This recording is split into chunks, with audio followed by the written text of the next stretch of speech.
Welcome, everyone. I'd like to call our meeting to order. Madam Clerk, please read the adequate notice compliance statement.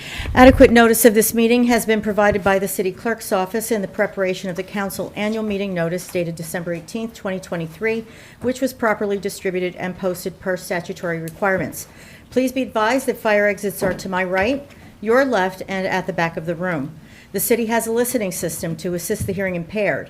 If anyone needs hearing assistance, please obtain it at the system at the dais and return it thereafter. Okay, excellent. Roll call, please. Mr. Boyer? Present. Ms. Hamlet? Here. Mr. Miniger? Here. Mr. Pulowski? Here. Mr. Smallwood? Here. Mr. Vartan? Present. President Allen? Here. Okay, let's do the Pledge of Allegiance.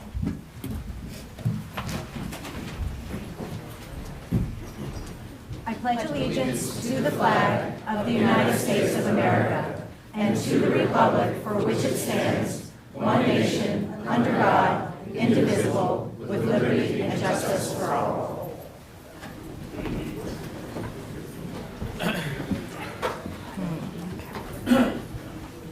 Let's see. Okay. All right. Madam Clerk, please read the explanatory notices regarding hearings, comments, and closed session.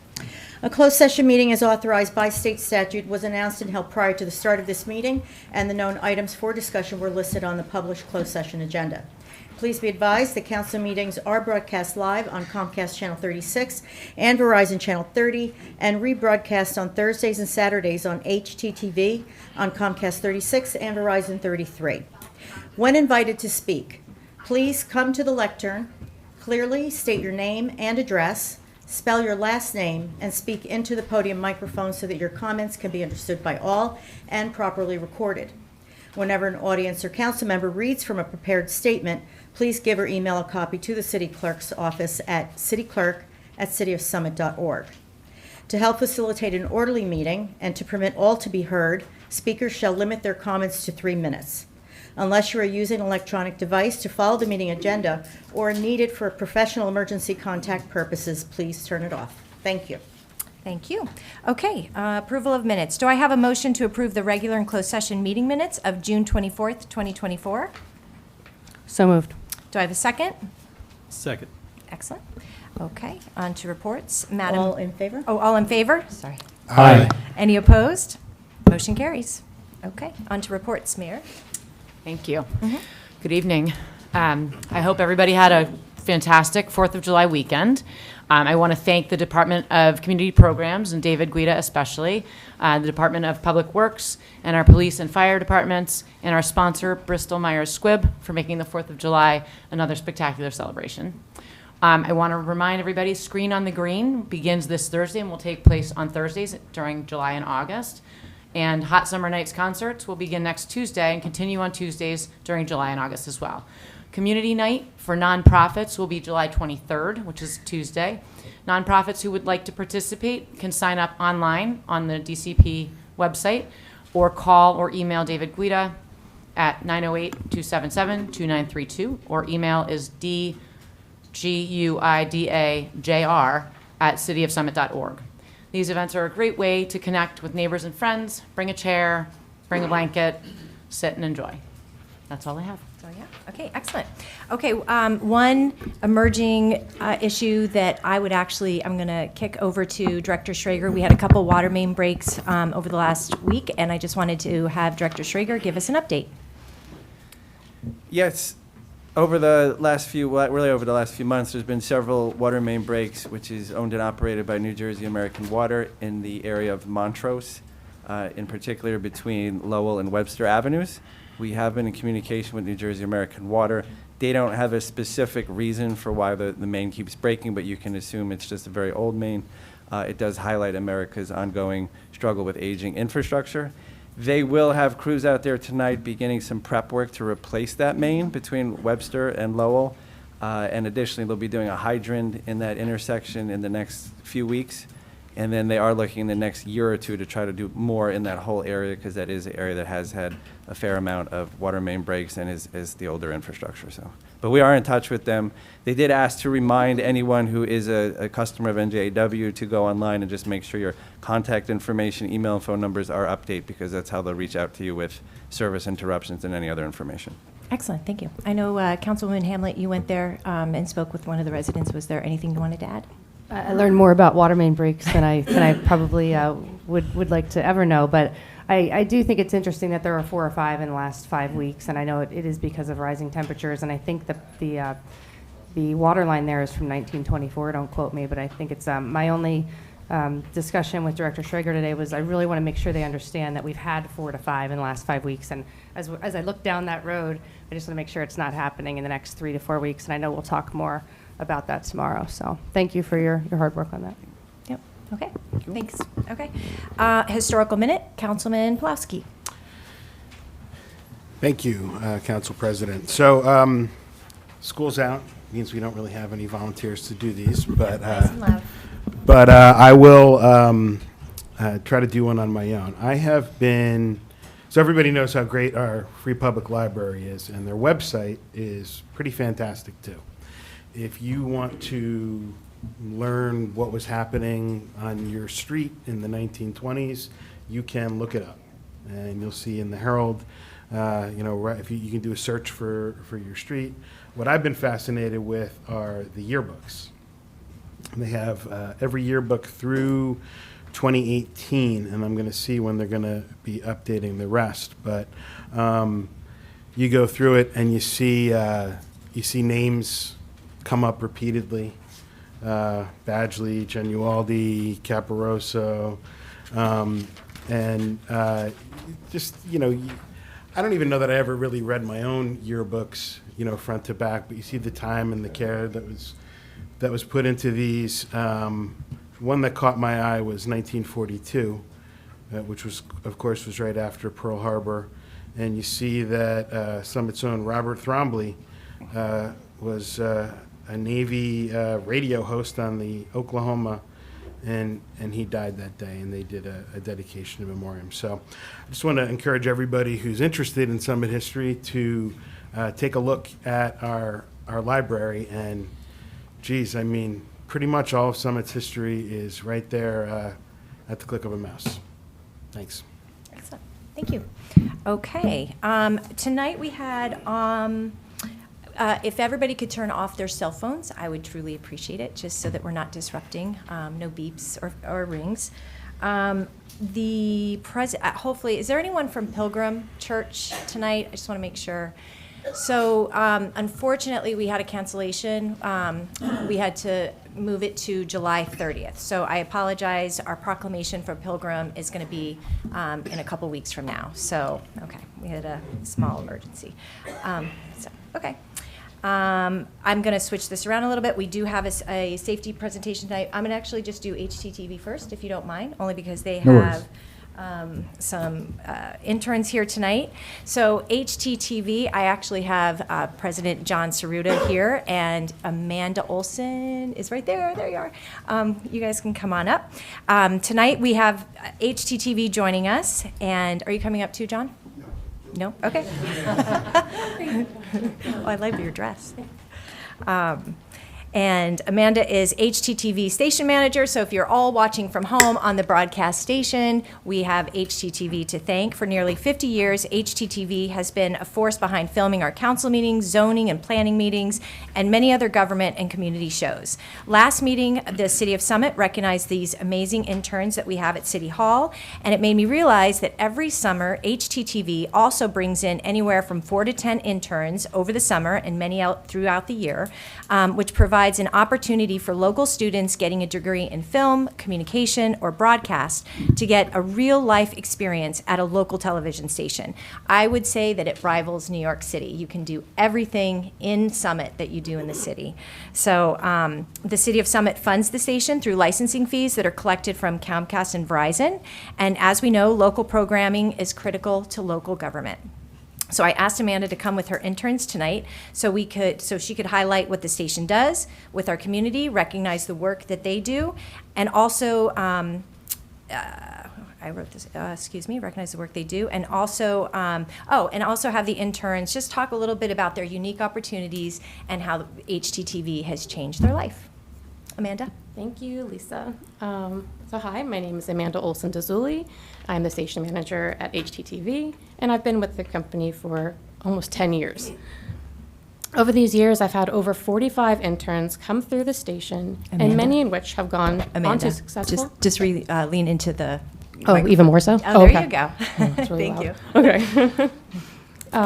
Over the years, I've had over 45 interns come through the station, in which many of them have gone on to successful media and communication careers. For example, students have gone off to work at MLB, News 12 New Jersey, NFL, NBA, CNBC, ABC, Fox, NBC, ESPN, and many more. HTTV has provided local programming for almost 50 years, as Lisa has said, in Summit, and we're still going strong. We record the planning board meetings, the zoning board meetings, the council meetings, PSAs, and city shows. We also film Summit events and activities on the Village Green, SDI's Meet the Merchants, and various events downtown. Tonight, I have 3 interns who are at the station this summer and 1 former intern. Without these interns, much of the work we do could not happen.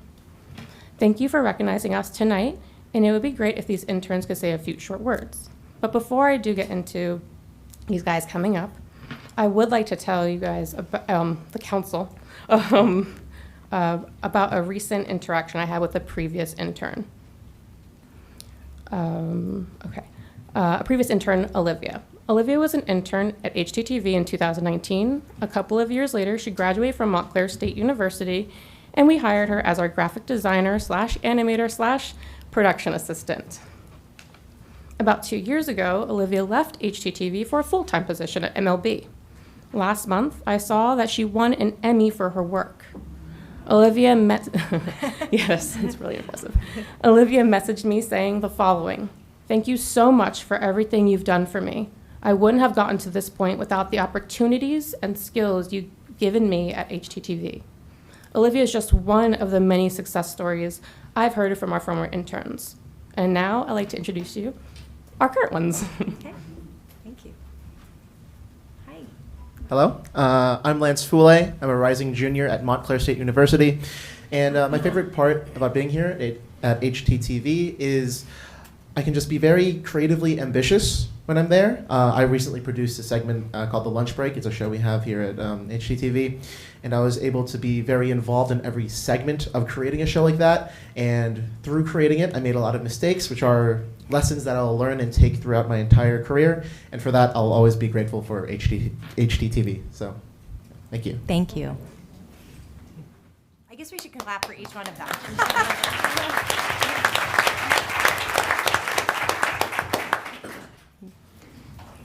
Hi, my name is Freddie Goodman. I'm a recent graduate of Temple University.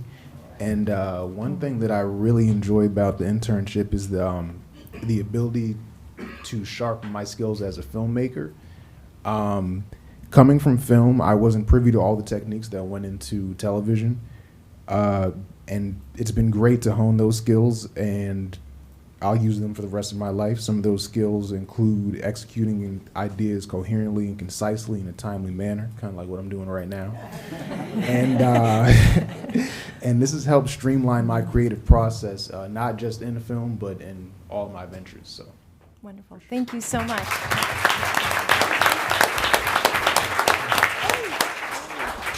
Hi, I'm Charlie Zucker. I'm a rising sophomore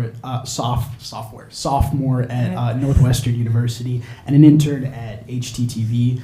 I'm pretty new to the production process, but my favorite part about this internship is its emphasis on collaboration and communication with other members of the team, which is such an important skill in all facets of life.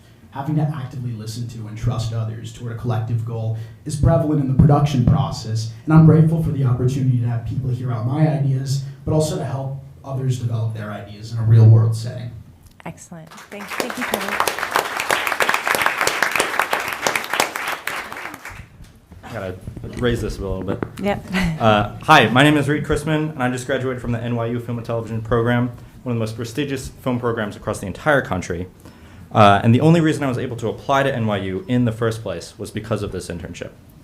It was an opportunity for me to learn the basics of filming and editing, to start working in the industry, and to start putting together the portfolio that I needed to get accepted. This program gave me the freedom to make my own content in service of HGTV, which is a freedom you cannot find at any other internship. and one that I think really pushed me and helped me grow. I'm so thankful for that chance, and I think it's only fitting that HTTV is being recognized tonight because I owe all of my future success to them. Thank you. Thank you.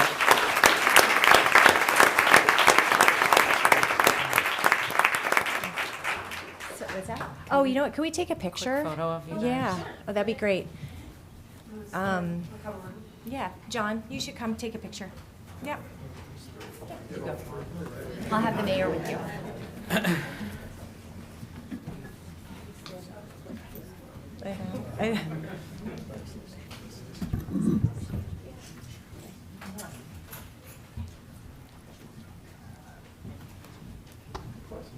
Can I photo him?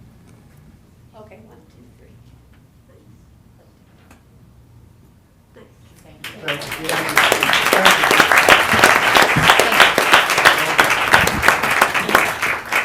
I just want to say, full disclosure, I've been on the board for some time. I don't get to do as much with HTTV since I've been on council.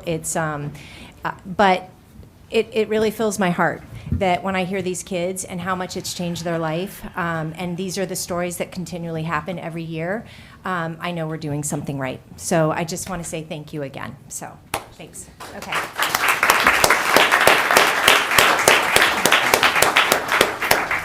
Okay. You guys are more than welcome to stay, but I don't know if you want to go. Our feelings won't be hurt. Yeah, okay. All right. Excellent. Next one is the safety presentation that I'm going to have Councilman Boyer introduce our presenter. Thank you, Council President. So a couple of months ago, I was watching the Milburn Public Safety Information Session that took place on April 17th, 2024. And during that session, the police highlighted a remarkable initiative where one resident, Raquel DePerna, organized her neighborhoods to start a neighborhood watch program in the Poet section of Milburn. Raquel then reached out to the police for assistance and successfully launched the program. I was really impressed by Raquel's grassroots effort, and I thought it would be valuable for her to speak to our residents about the benefits of the Neighborhood Watch program. While I appreciate crime prevention efforts, what truly stood out to me was the sense of community and unity that this program fosters. It's about getting to know your neighbors and building a stronger, more connected community. Thank you for coming, Raquel. I appreciate it. Yeah, and thank you so much for having me here. I didn't expect such a big crowd, but I'm super happy for the engagement, for whatever. They all came for you. I know. Thank you so much. So I wanted to just sort of take the time to say that the Neighborhood Watch, just in its origin, it was intended to be a community-based program that increased safety and security, but it's not run by the town and it's not run by the police. It's really run by the residents, and that's the key factor here. It is one with collaboration from the town and support from the town and collaboration from the PD, and that's what makes it really successful amongst lots of engaged people. So like a year and a half ago, the crime has been ticking up. I think we can all agree. Hasn't been trending down. And there was a car stolen at like 8 a.m. right next to where I was waiting for my kids to the bus stop. I missed it. Somehow they got the car and I missed the whole scene.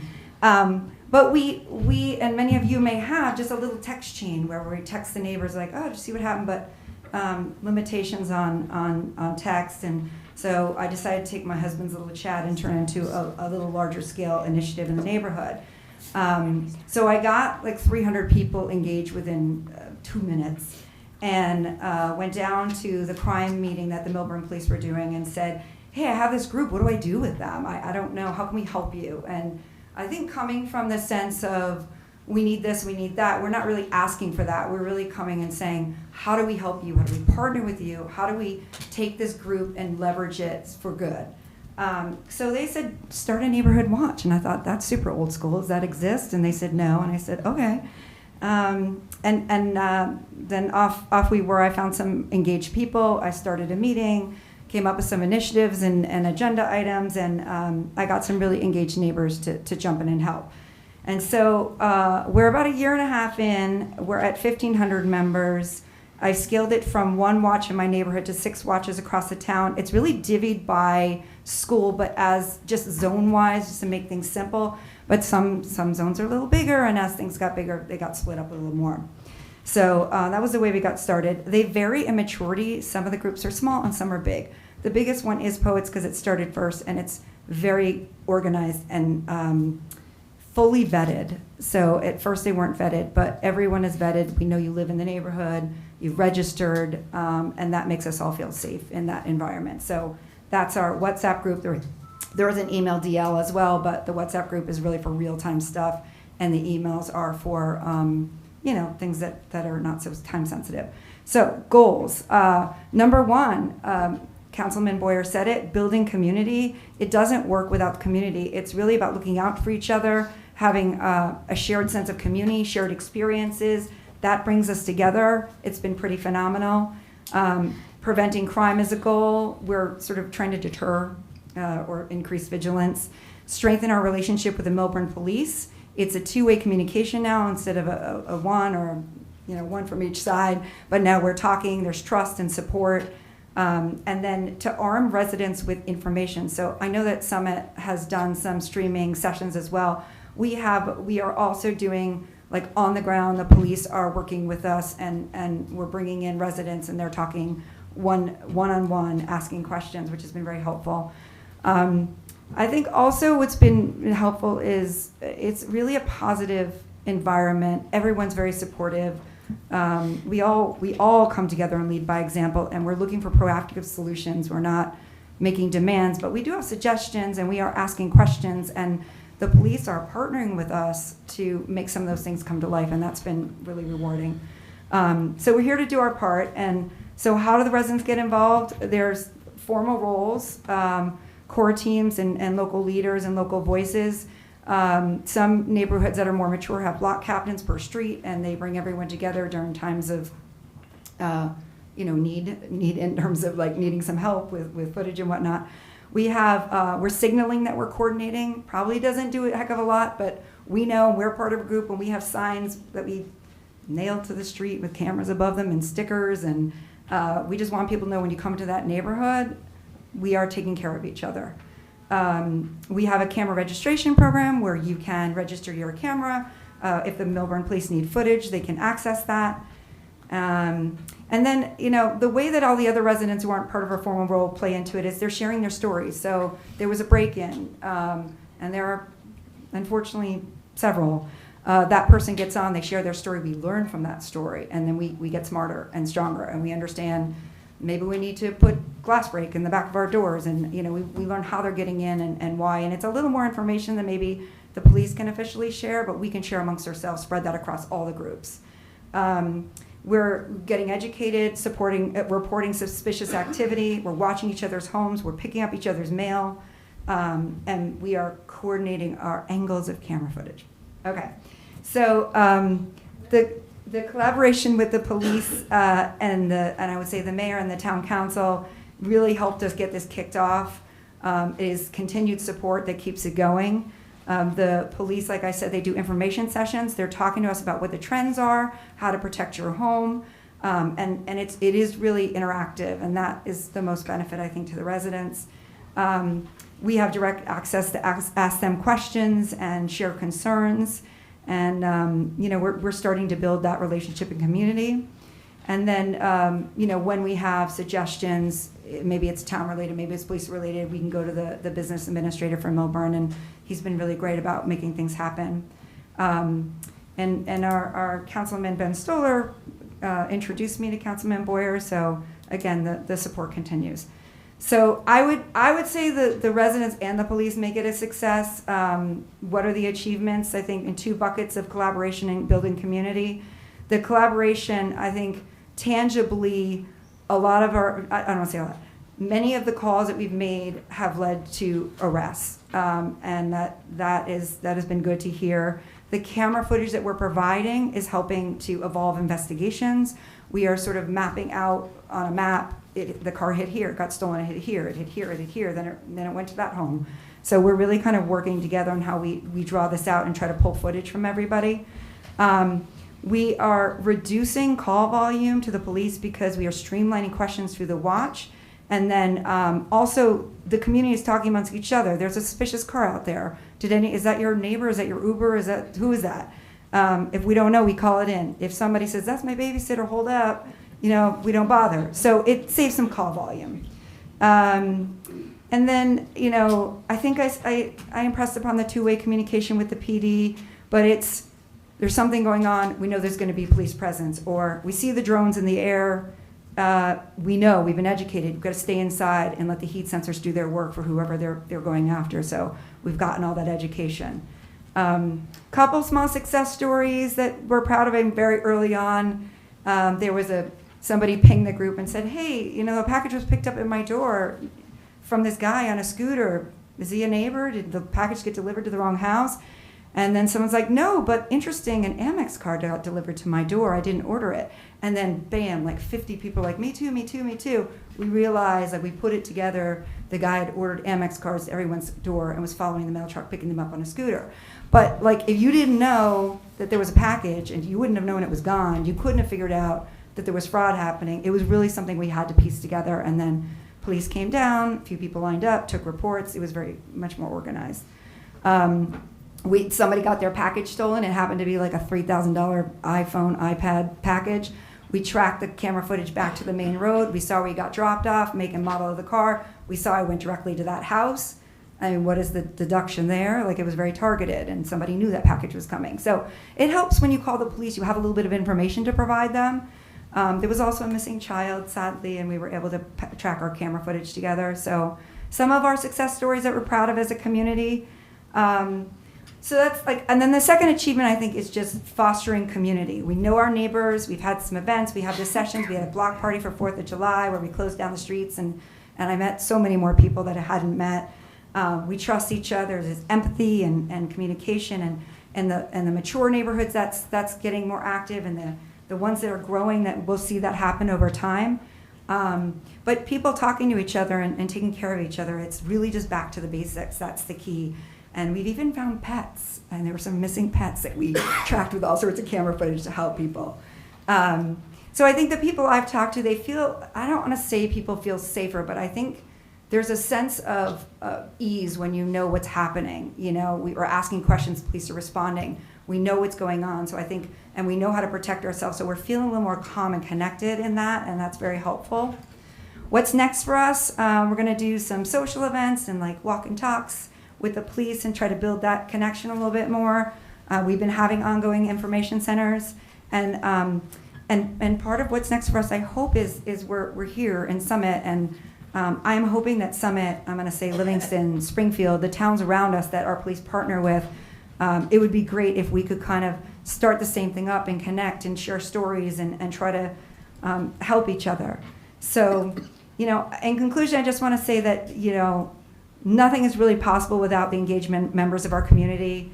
There's power in many. We do it together. We work together, and we're hoping that this can happen in other towns around us. Just huge thanks to Councilman Boyer for reaching out to me, and to your mayor and President Allen. Thank you for your time and connecting with me, and that's it. Thanks. Thank you.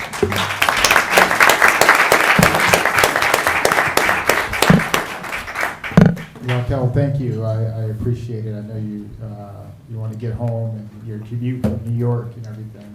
This is really great.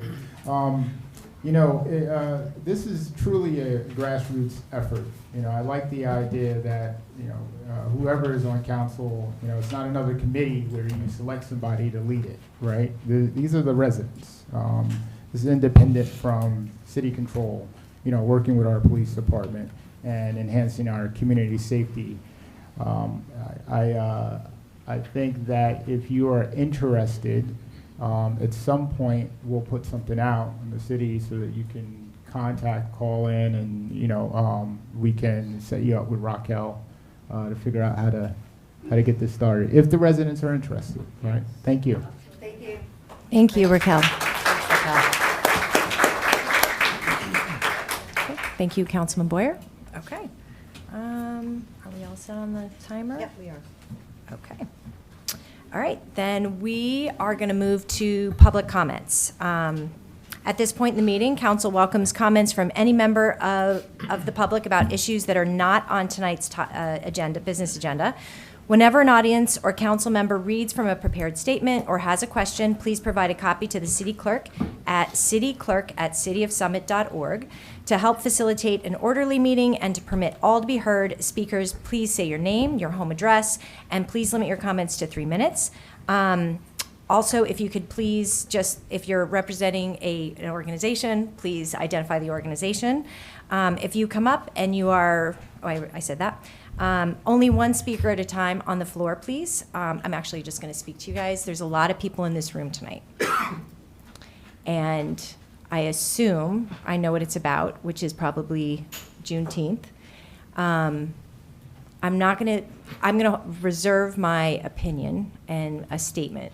But what I do want to say is, because I feel like the public comment is for our community. And just that, we are a community. There's a lot of passion in this room. And we want to be able to see each other at the grocery store, have our kids play sports together. We want to be able to not avoid each other if we see each other on the street. I would really ask that everybody allows each person to speak without interruption, without disruption, and be respectful. So that's what I'm going to ask, and I will gavel people if you're speaking while someone else is speaking. That goes for my dais, and that goes for you. So I'm going to open up the public comment. Please say your name, your home address. Hold on one second, Reverend Williams, and give me one. Oh, you can come up. No, come up. Speak into the podium. Yep, and speak nice and clearly into the podium mic. Okay. Reverend Vernon Williams. Oh, I get time just by announcing my name? Yes, it's okay. Would you like me to start over? I'll be happy. Go ahead. Yeah, I may.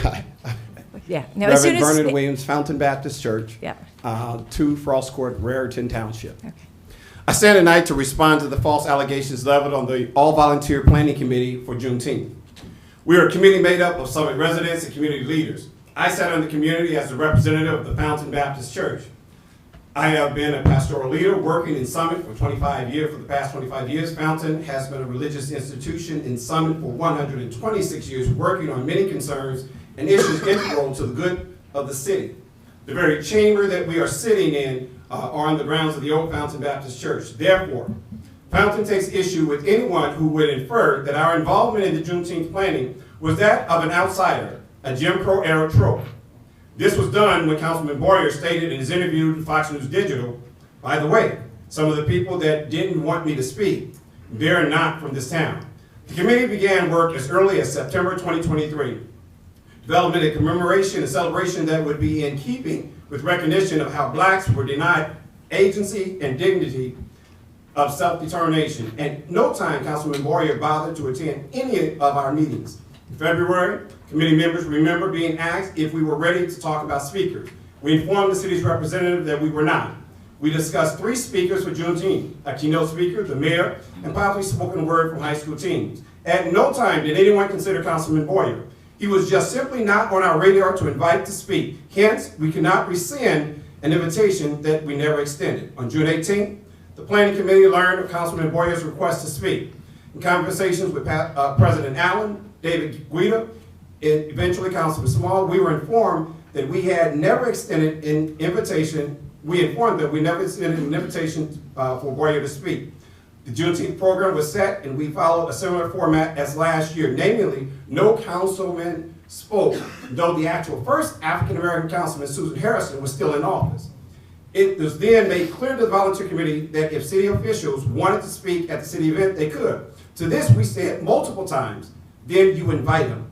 Oddly enough, he refused. Why is that? For us, Juneteenth was not to prevent nor add a platform for political grandstanding. To prevent this, we came up with a workable solution where we asked the entire council to speak. Thus, we invited the council to speak for 45 seconds and to the question, what does Juneteenth mean to you? Councilman Boyer spoke for almost 2 minutes. Councilman Vartan and Smallwood for less than 45 seconds. The issue is, Councilman Moyer believed he should have been the only council person invited to speak. We planned and delivered an event that the city of Summit can be proud of and that was void of any political grandstanding. The politics that have followed confirmed our suspicions. We made the right decision. Councilman Moyer, you wonder aloud in your video interview with Fox News Digital what my congregation thought of me. Well, wonder no more, because we are here in mass to let you know and the rest of the council to know that I have full support. For 126 years, Fountain has been advocating for justice at Summit to make this place a better place for all of Summit residents. Thank you.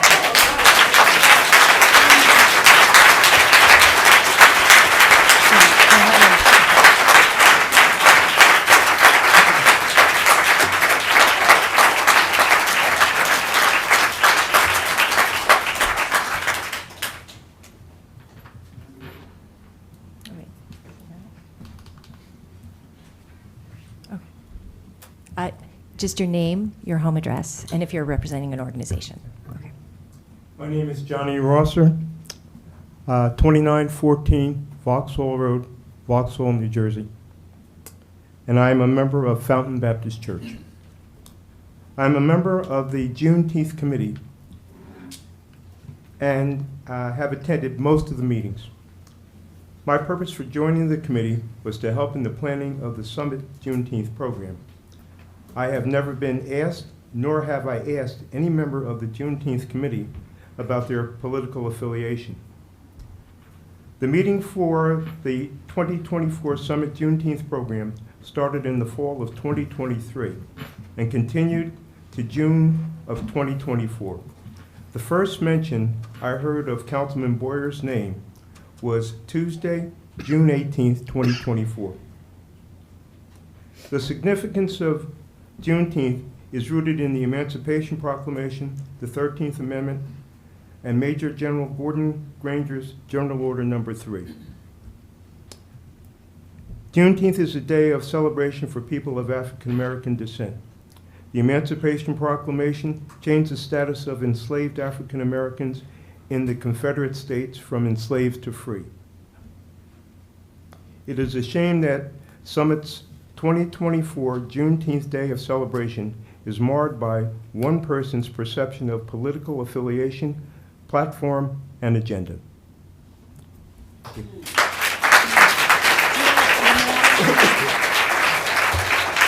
want to email your statement? Okay. You can email that to me. My address is in the agenda. Okay, thank you. Thank you. Okay.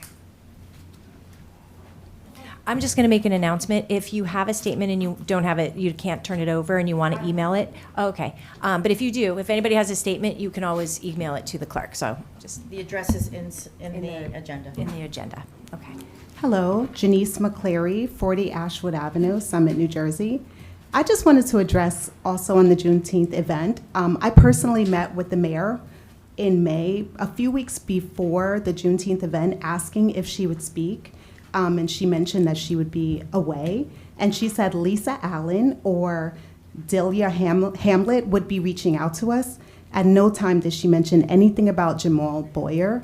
I never come to these meetings because I'm a mother and I'm always home with my kids, but I felt very deeply hurt by your statement because I've been a member here in this community since 2013 and have always worked really hard to be active in the community, bringing people together, and your words hurt, and you never reached out to us to say anything to us directly.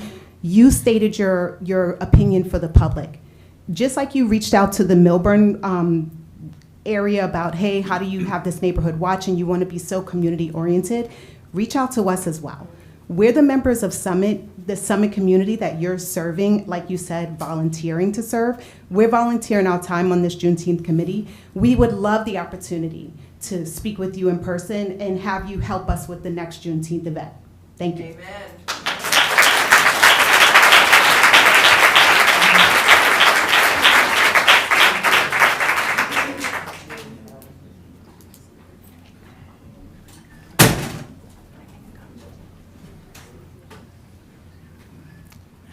Good evening. Hi, Susan. You look Hello, familiar. folks. How are you? I'm Susan Hairston. I'm the former councilwoman from Ward 1. And I was a member of the Juneteenth committee when it was first initiated. So I am here to set any record straight about any misunderstanding or mischaracterization of people on the committee.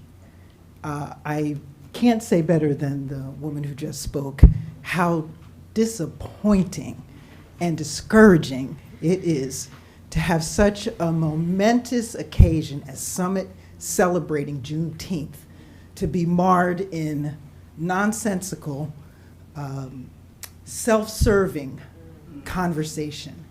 And Council President, I have to ask you to please ensure that this council keeps their eye on the whole community.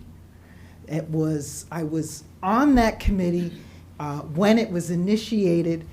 David Guida, Betty Adams, and Reverend Harrield invited me to come, and I was happy to participate in that.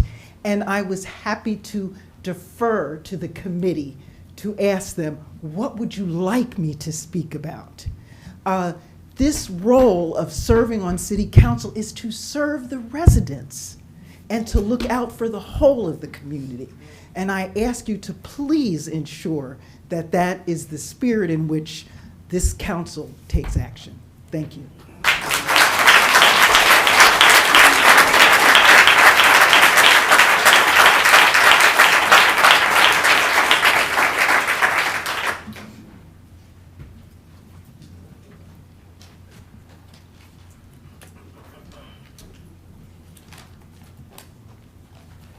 You'll start at once. Yes. Great, thank you. Monique Taylor, 167 Passaic Avenue. Fact: neither the Summit Interfaith Council nor the Anti-Racism Committee was involved in any capacity in the Juneteenth Committee. Fact: all Juneteenth Committee members either live, work, and/or worship here in Summit. Fact: Susan Hairston, Summit's first Black council member since 1869, was an integral member of the first Juneteenth Committee in 2022, and as such spoke at Summit's first Juneteenth celebration along with the mayor. Fact: none of the current Common Council assisted in the planning of Juneteenth 2024, and the mayor was invited to speak similar to other Summit events. Fact: the Juneteenth Committee met frequently from September 2023 to June 2024, and not one person, including any member of council, mentioned to the committee that Councilman Boyer was going to speak at the event until June 18th. Fact: in February, I personally attended meetings with Boyer, Fagan, Allen, and Smallwood, some of you at least twice, and met with the CPPS committee in March. No mention of Boyer speaking. Fact: the Juneteenth Committee chose Reverend Dr. Kirk A. Johnson, a member of Christ Church Summit, as the keynote in early March. Fact: I spoke with Lisa Allen on June 13th. Why didn't you mention Boyer to me? Fact: June 20th, the Juneteenth Committee decided to allow all members of council to speak to keep the commemoration nonpartisan, requesting that each speaker keep their remarks to 45 seconds. Fact: Jamel Boyer spoke for twice as long as any other council member, including the mayor's stand-in, Lisa Allen. He was the only person that was asked to assist with the flag raising. Fact: the members of the Juneteenth Committee did not discriminate against Boyer. He was expressing feelings, not facts. When he claimed, "They don't consider me Black," it's obvious. Fact: Boyer has repeatedly stated that there is no widespread racism in Summit. If it's so important to give the second Black council member the spotlight, can anyone tell us if he was invited to speak for Memorial Day or the 4th of July? Fact: Juneteenth is about liberation and freedom of Blacks to choose our own path. We don't live in an antebellum period piece where the enslavers get a black preacher, likely enslaved himself, to exhort the virtues of slavery Thank to you. the enslaved people. Thank you, Ms. who were Taylor. forced to Monique. attend Thank you, the Ms. Taylor. sermons.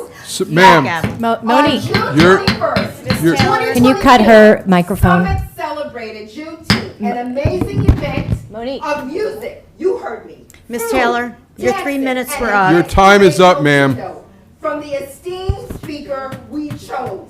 We didn't choose him. ma'am, your time is up. Ms. Taylor, you're taking time away from other public speakers. No, Please. talk. We look forward to making next year even better. Chief.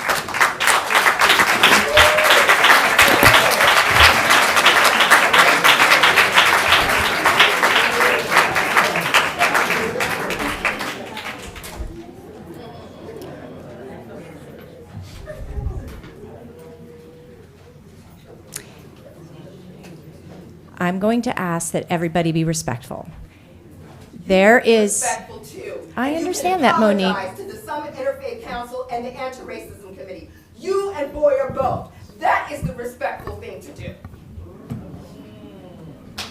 want to be respectful? Do that first. Ma'am, you can't call out from the audience. You had your 3 Matt, minutes. Don't talk to me. It's okay. don't- Matt, I got it. I got it.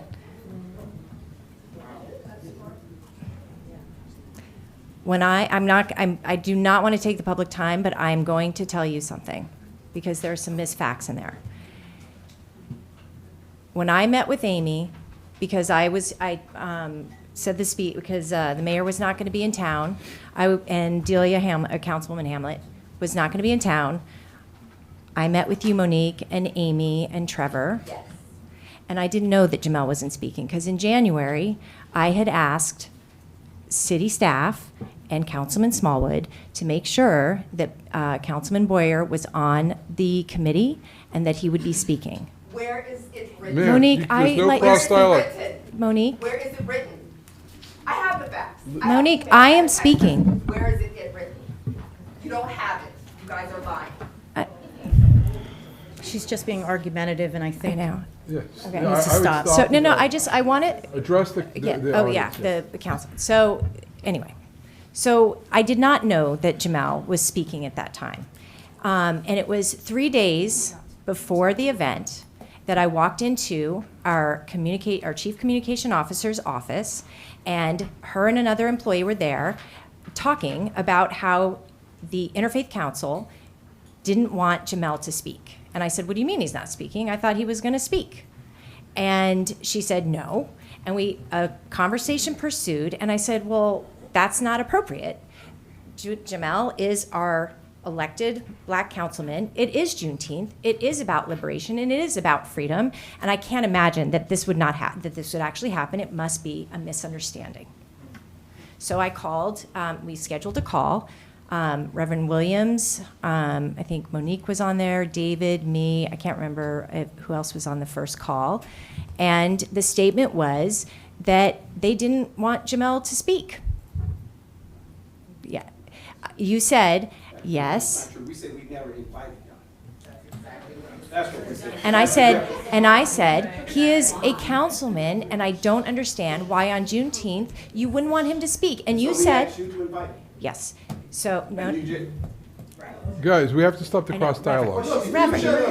Reverend, hold on. Okay, please, guys. Guys, listen.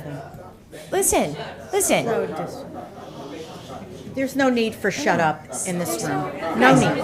Reverend No Williams. need for that. Okay. Reverend Williams. Stop. Reverend Williams, come Stop. on, man. You're a Just stop. reverend, right? Stop. Come on, no, but I'm saying. Guys, this is my council room, and I will speak. Excuse me. Where's your 3 minutes? I am trying to explain the story. So when we spoke on the phone, there's no me inviting him. I said, he's going to speak. And you said, if he speaks, we're going to respond. And I said, that is disrespectful. He's a councilman. Why would you respond if he just has a couple minutes at the podium, on the stage? And so I said, you know what? We ended the call. I was like, let me talk to our administrator. The next day you called and you said, we're going to compromise. we're going to give everybody on the dais 45 seconds. And I said, I can't make that decision. I got to go back to our administrator. And at that point, our administrator said, that's silly to make every council person be limited to 45 seconds. So when we had the second call, I said to you, I'm like, I actually like time limits. Running a council meeting, I do like time limits. And I was like, but we really don't want to do the 45 seconds. And honestly, half of our council members aren't even around. Why can't we just let Jamel speak? And you said, we're going to have comments for him. And this was we had 3 conversations. The 3 conversations were that, fine, have him come up on stage, but we're gonna comment if you let him speak. And I said, as a black sitting councilman for Juneteenth, I am simply asking, a city-run event does not get made into some kind of circus. And here we are, feeling like it's a bit of a circus. But here's the confusion, and this is, you and I have had this conversation. You were representing Fountain Baptist, but at the time, and I've spoken to Reverend Tanner about this, you are a member of the Interfaith Council. You're a member of the Interfaith Council, and Monique is a member of the Anti-Racism Committee. And so there is confusion sometimes on who you represent. And so I recognize, Reverend Tanner, that you and Monique were not Reverend Tanner, Reverend Williams and Monique were not acting in the capacity of interfaith. And I just want to read something for you, because there were a few missteps on everybody's part. And the fact is that there were conversations that we were told, and it's not in writing, that Jamel was told that he could speak in February. And I said to you, and I implored to you, I'm like, this is a city event. Why are we saying to a sitting councilman that he can't get up on stage on Juneteenth, a duly elected councilman who won to represent, Juneteenth, freedom and liberation, Councilman Boyer as Councilwoman Hairston, this is a moment where is the ultimate freedom in government. A man is elected and a woman, a black man and a black woman were elected to represent the whole of our community. All of us. That is like the ultimate. And to me, I said to you, I was like, this is a celebration. Why are we excluding him? That was the frustration. And to say that you were going to mock him or respond to him, mock is my word. Wait. You guys said that you were going to respond and you didn't want him grandstanding. So, here, hold on. He's done enough grandstanding on Fox News. So the mission of the Interfaith Council is to foster mutual understanding and respect and encourage dialogue in order to appreciate the unique contributions of various perspectives. That's what Juneteenth was about. That's what all our events are about. And I just wanted it to be part of a celebration. And I'm sorry that this is where we're at. But to exclude him and to say that Councilman Boyer was going to grandstand and say all the wrong things on stage and not celebrate him, all of us, to me, he is a good man. Jamel, I will not accept that. Jamel, Councilman, hold on, hold on. Councilman Boyer moved here from an urban city and grew up in affordable housing. Hold on. He has lived in Summit he lived in affordable housing. He grew up in Summit and he ran for office. I will defend him and I will stand here and say that he is a good man.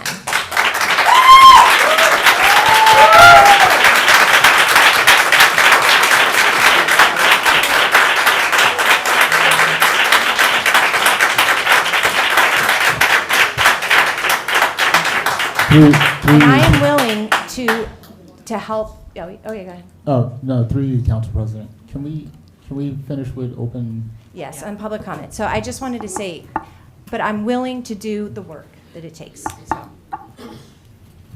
Andrew Miles, former Summer resident. I live in Franklin Park, New Jersey, 129 Richard Court. All right, so if you're a person of color who has had the good fortune of not having any kind of experiences of racism in Summit or whatever, okay, congratulations, fine, but that's not necessarily everyone's experience. In my case, a long time ago, probably about 9 years ago, I remember canvassing in Summit with 2 other black people. At the time, I was looking for a certain address, couldn't find it at the time. And then some older white gentleman was jogging down his driveway, about to go on his afternoon jog, whatever. And then I was like, excuse me, sir, can you tell me where so-and-so address is? He's like, I think you're in the wrong neighborhood. I was like, excuse me? I could have gone off on him. I could have gotten really angry at him. But I was like, I'm not going to right now because I have a job to do. I asked him again, where is so-and-so address? I think you're in the wrong neighborhood. So after that, I did find it. But then after the 3 of us got back into the car, one of my colleagues told me, I think he sounds like the KKK. I was like, you might not be wrong about that.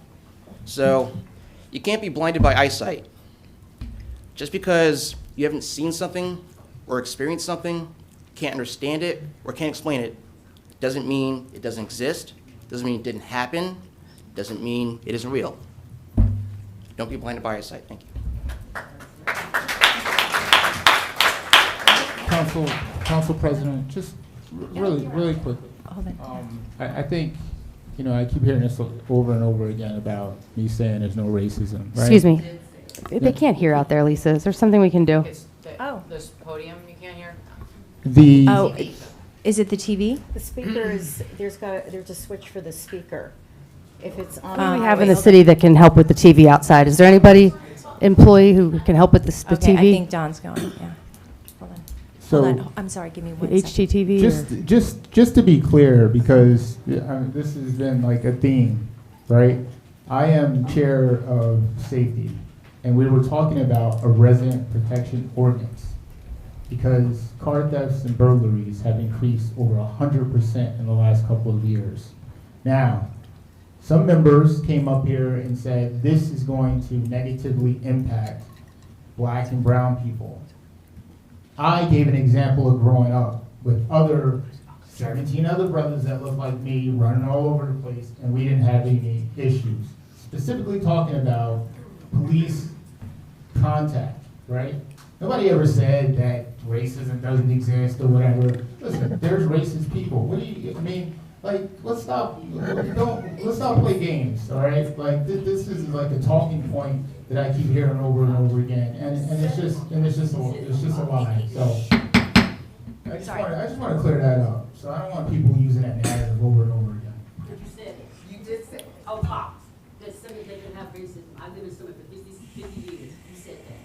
You said that. Okay. Ma'am, if you want speak, an you have to opportunity to come up speak, to you'll the- have to come yeah. and take the podium. We voted for you. We put you in there. Okay. Ma'am, okay. You can, okay. You can, all right, I don't know if you want to speak. All right, are you ready, Rosemary? Yeah. How y'all doing? Real name is Arthur Stewart, but everybody know me by Man Stewart. Born and raised in Summit. I'm actually 48 years old. I knew this guy, Mel, all my life. He's a good brother. I really can't believe that we here arguing over a holiday that is just actually exists. Nobody wasn't thinking about this holiday before. And who matters? Who speaks? It really don't matter. This is really, we sound like fools right here. Really sound like fools. This guy helping me out on certain problems. He's a good brother. Anybody who really know me, I've been in a lot of trouble here. I went to jail. I actually did it all. A lot of these Summit cops, a lot of these white folks helped me, well as the black. I've never seen this many people come here for something. It's like stupid to me. It's really stupid. Hold on, listen. Hold on. Y'all call yourself church-going people, and y'all here arguing? Excuse me, Council President, may I say something? All of you were, everything was explained at the beginning of the public comment period that you would not disrupt or comment while somebody else is speaking. Have the same respect you were given. So, you know, just to go back,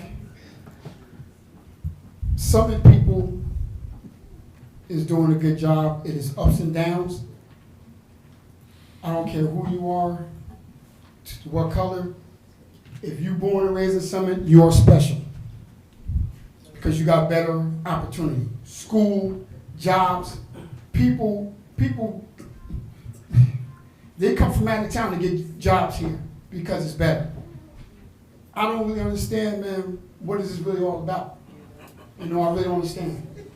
Jamel, you're a good brother.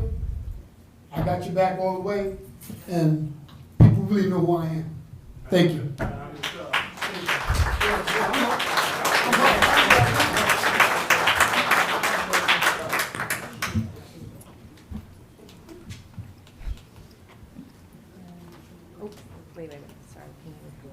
Yeah, let's clear. Okay, we got it. You got it? Okay, hold on. Good evening, Reverend Rod Williams, Fountain Baptist Church, 116 Glenside Avenue. For nearly 30 years, I coordinate the Ministry of Social Justice Education. As a proud, independent, unmotivated by politics, I'm inspired by a burning desire for justice, equality, and fairness for all people, tempered with love and truth. I'm here tonight for the sake of truth. During a recorded hearing on the affordable housing proposal, Councilman Boyer lowered the tone of the conversation with an inappropriate comment about the theoretical prospect of 0 African Americans moving into designated units.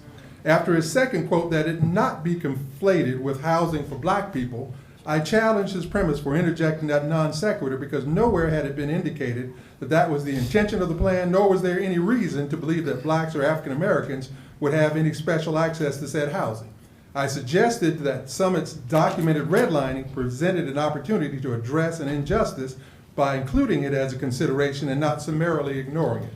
Please note that it was Councilman Boyer who first introduced race into the conversation. At a council hearing on the Resident Protection Act, several people, including me, expressed concern over potentially dangerous language. Councilman Boyer attempted to defend his plan with a dubious story about he and his 17 young black friends running through people's backyards in Summit.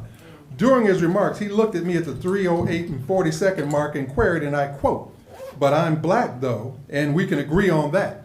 I responded with a non-committal gesture because under the council rules I wasn't permitted to answer, nor was I in any way obligated to affirm his ethnicity. He continued with the comment, sort of, "See, there it is. I was expecting that." So again, who brought race into the discussions? I've corrected him before about that same dishonesty, saying that anyone disputed his ethnicity. You should be ashamed of yourself for once again attempting to portray yourself as a self-serving black victim. It's also contemptible and disgraceful that any member of the council, the mayor, or anyone else would support your ridiculous accusations of bias and exclusion based on a difference of black thought. Especially heinous in the light of Juneteenth, the reminder of this great nation's last official liberation of enslaved Africans from the horror of chattel slavery, while black and African American people are still facing cruelty and discrimination based on skin color. But I guess opportunism knows no shame. Mayor Fagan, President Allen, we're working with you on the ordinance language to achieve our shared goal of a safer city for all residents and not at the expense of some, but supporting Mr. Boyer's raw, unadulterated politicking is unproductive at best and an obstacle to trust at worst. Finally, as a student of African American history, hearing your Juneteenth remarks, it was disrespectful to your ancestors and mine and beneath the dignity of the sacred event that you would desecrate it with irrelevant comments about Cuba and the Ottoman Empire. So know this, we will continue to hold you accountable for every falsehood, every deception, every obfuscation, and every bit of pretentious grandstanding, not because you're black and think differently, but because our people and the citizens of Summit deserve a lot better. Amen.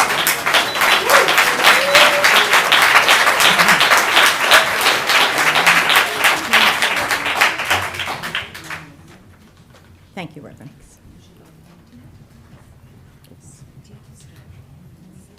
Yeah, I'll take care of it. Yeah. Ready? Go ahead. My name is Annette Dwyer. I own and live in a single-family home located at 116 Maple Street in Summit. I am speaking as an individual, but I must disclose that I wear multiple hats. I am the chair of Shaping Summit Together, whose mission is to ensure that Summit reaches its full potential as a mature, diverse suburban community, and that Summit works together to shape its future. In other contexts, I'm a commercial property owner of a building in the Central Retail Business District. I appreciate the opportunity to address the mayor and common council this evening. I also appreciate the opportunity to be heard by those present in the audience, those who may be watching from home or watching the taped meeting. I would like to ask the collective audience of this message for a waymaking, for peaceful and constructive collaboration on the topic of the city's obligation to meet its affordable housing requirement by December of 2025. The efforts made by intelligent, well-meaning, purely motivated people should be praised and not discredited. The efforts should be discussed and not discounted. The whole persons who have contributed time, talent, and resource to figuring out this complex, worthy topic should not be demonized by in-person, online, or other commentary. Under the privilege of free speech, ideas, interests, healthy debate, and perspectives are granted consideration, dialogue, and due diligence to inform a way forward on the topic relevant to the social and economic well-being of a municipality. Free speech comes with it a responsibility to be civil, respectful, truthful, and just. Emotions, perceptions, concerns, and disagreements can be addressed if there is an environment of calm and ample time to listen, internalize, and speak. At the moment, the environment is divisive, crass, scapegoating, and muting. It does not inspire personal safety or lifelong learning to gain perspective of the other. We are losing the social health of our community, and we must self-regulate that behavior. Placemaking in our community for individuals and or families of all economic, racial, ethnic, gender, age, and ability attributes is our moral, legal, and beneficial obligation. Inspiring a sense of belonging means that affordable housing belongs in Summit. People matched to affordable housing belong in Summit. The design of the construct for everyone to belong is ours to achieve. Based on analyses, documentation, Summit does not have enough diverse housing stock to supply dwelling for a diverse resident population. The analyses have been referenced in the master plan, the Fair Share Housing Plan, and by the teams of people affiliated with all efforts to address the analyses of the master plan and the Fair Share Housing Plan. Affordable housing has been a prominent part of those well-documented, vetted, and sealed plans. Without a waymaking for peaceful and constructive collaboration, we will not be able to advance a way forward to develop and implement an optimal solution for meeting the affordable housing obligation and aspiration of this municipality. With respect, gratitude for your service, and compatible concerns by my fellow residents, I submit to you a plea for waymaking towards peaceful, collaborative, and fact-based information. Thank you, Where we Annette. stand, where are we going, and how are we going to get there. Thank you. Thank you, Annette.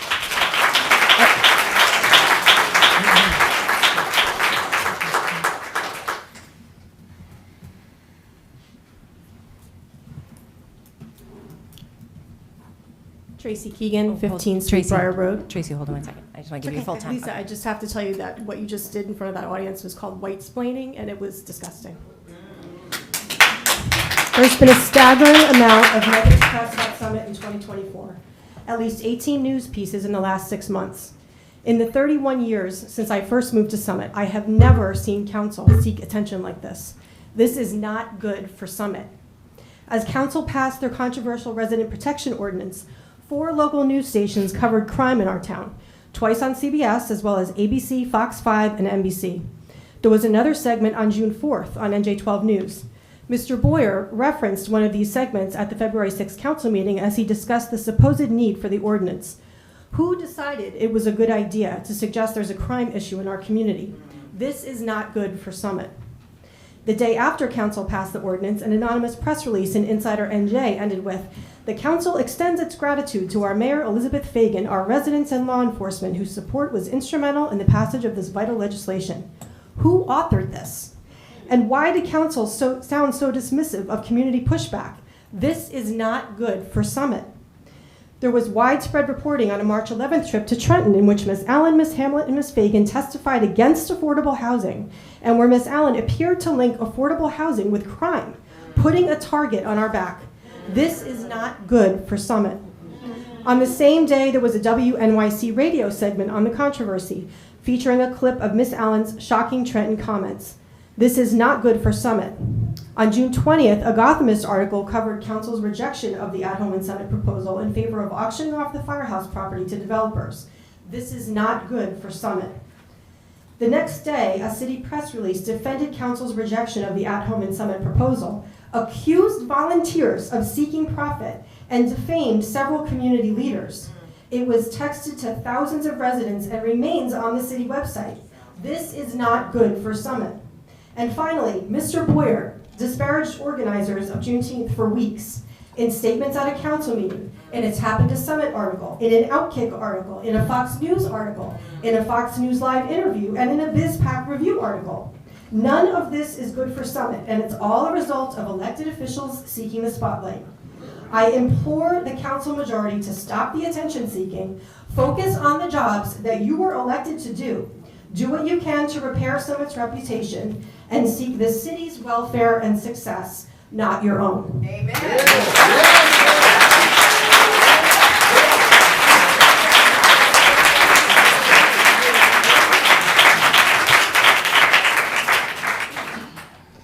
Go ahead, sir. Good evening. I'm Matthew Winkler, a Summit resident, 108 Beekman Road since 2006, parent of a 2009 Summit High School graduate, and co-founder and editor-in-chief emeritus of Bloomberg News. I come before this council for the third time in 5 months, concerned that the city's long history of congeniality is threatened by recently elected officials showing no desire to work in the public interest. Summit's Juneteenth is the latest example of a city celebration gone awry when elected officials' grievances were abetted by a pliant local media willing to stoke the flames of division for them. Earlier this year, Summit Common Council President Lisa Allen went to Trenton to condemn the state law mandating affordable housing, and in the process, warned of the expanding schools, the expanding crime that seeped into our communities. None of our assertions are true. They don't represent our community's values, and they provoked unfavorable attention on Summit. Summit Council's approval of the largest tax increase in at least 10 years to support the doubling of the capital budget and a 250% increase in the next year without any discussion of the long-term impact on the city's debt burden is short-sighted and capricious. When recently elected officials suddenly voted to sell city property that was well-positioned to help meet affordable housing obligations, they put Summit at risk for legal action for lack of good faith efforts. These controversies are hazardous to Summit's reputation and devalue its appeal. Now, we know this because we've had decades of leadership working for the common good in Summit, in contrast to the current royalists who departed from what was Lincoln's essential promise of government of the people, by the people, for the people. Thank you.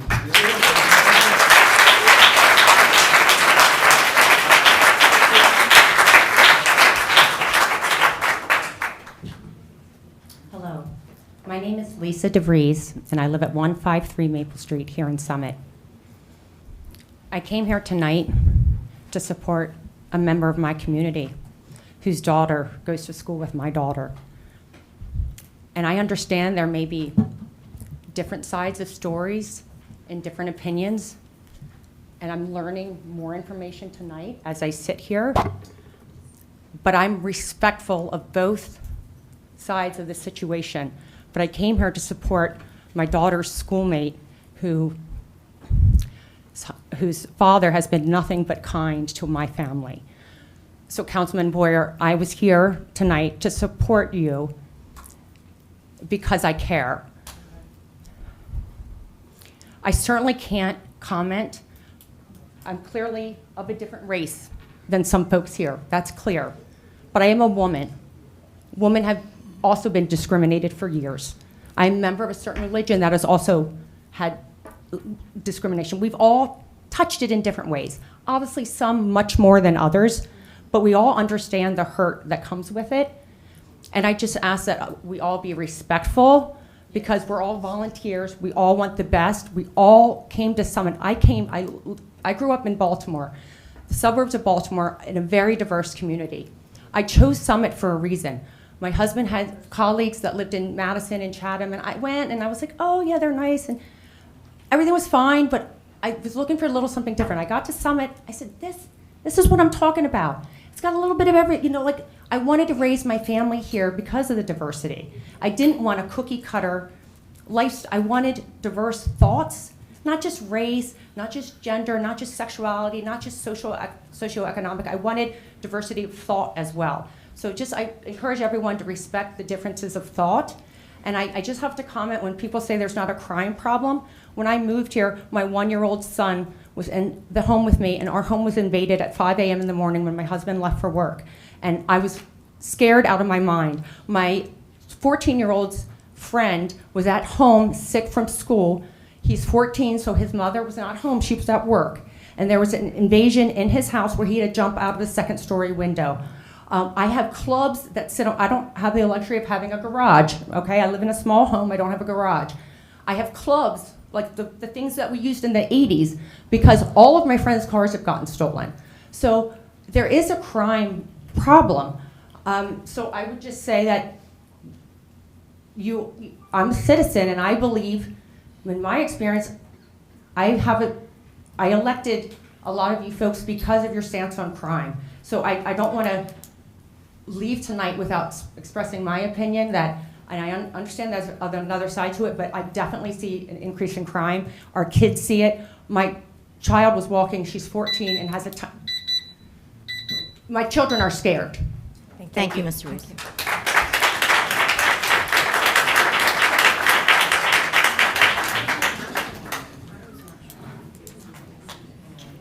Don Nelson, 20 Plain Street. I was going to talk about the 4th of July, following on Mayor Fagan's statements earlier, but my heart's racing. This is not good for Summit. We need to resolve this. I recognize a lot of faces in the crowd. This is not how we move ahead. All we're doing is doing this. You're going to suffer. You're going to suffer. We got to finish this. Normal business is suffering. We're not getting anything done. We need to resolve this. Sit down. Talk about it. Figure out where we went wrong, where we went right. This is what we got to do, because this is not good. As Mr. Stewart, I think, said, we look like idiots. We're all smart people in this room. We should be able to resolve this. I know we have a difference of opinions. And by the way, I'm not perfect. I don't think anybody in this room is perfect. We all make mistakes. So let's move forward, and let's work on next year. Let's get moving along here, because we're just spinning our wheels. I appreciate your side of the coin. I appreciate your side of the coin, but we got to get together and move ahead. I know it sounds difficult, and it probably will be, but we got to do it. Now, yes. Now back to 4th of July. Police department, fire department, OEM, first aid squad. Great job. I was very involved with that for many years. It's a lot of work. People don't see what's going on behind the scenes. David Guida starts July 5th, planning for next year. Donors wouldn't happen without the donors donating their money, but there's a lot that goes on behind the scenes that people don't see. So maybe we need to apply that to this issue. Behind the scenes, let's get it done. All right? Thank you very much.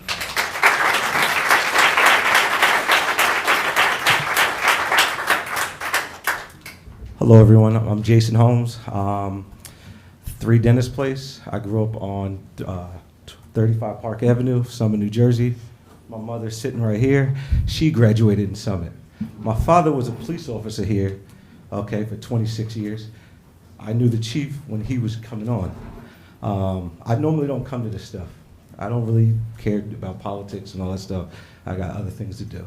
But I came because I saw that they were going to attack a fellow friend of mine, and it's not right.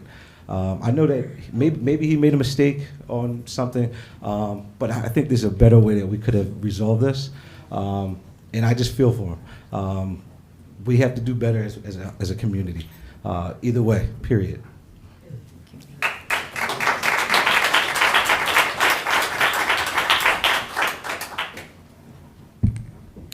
Peter LaJoy, 124 Canoe Parkway, Summit, New Jersey. First of all, I'd like to just make a general statement.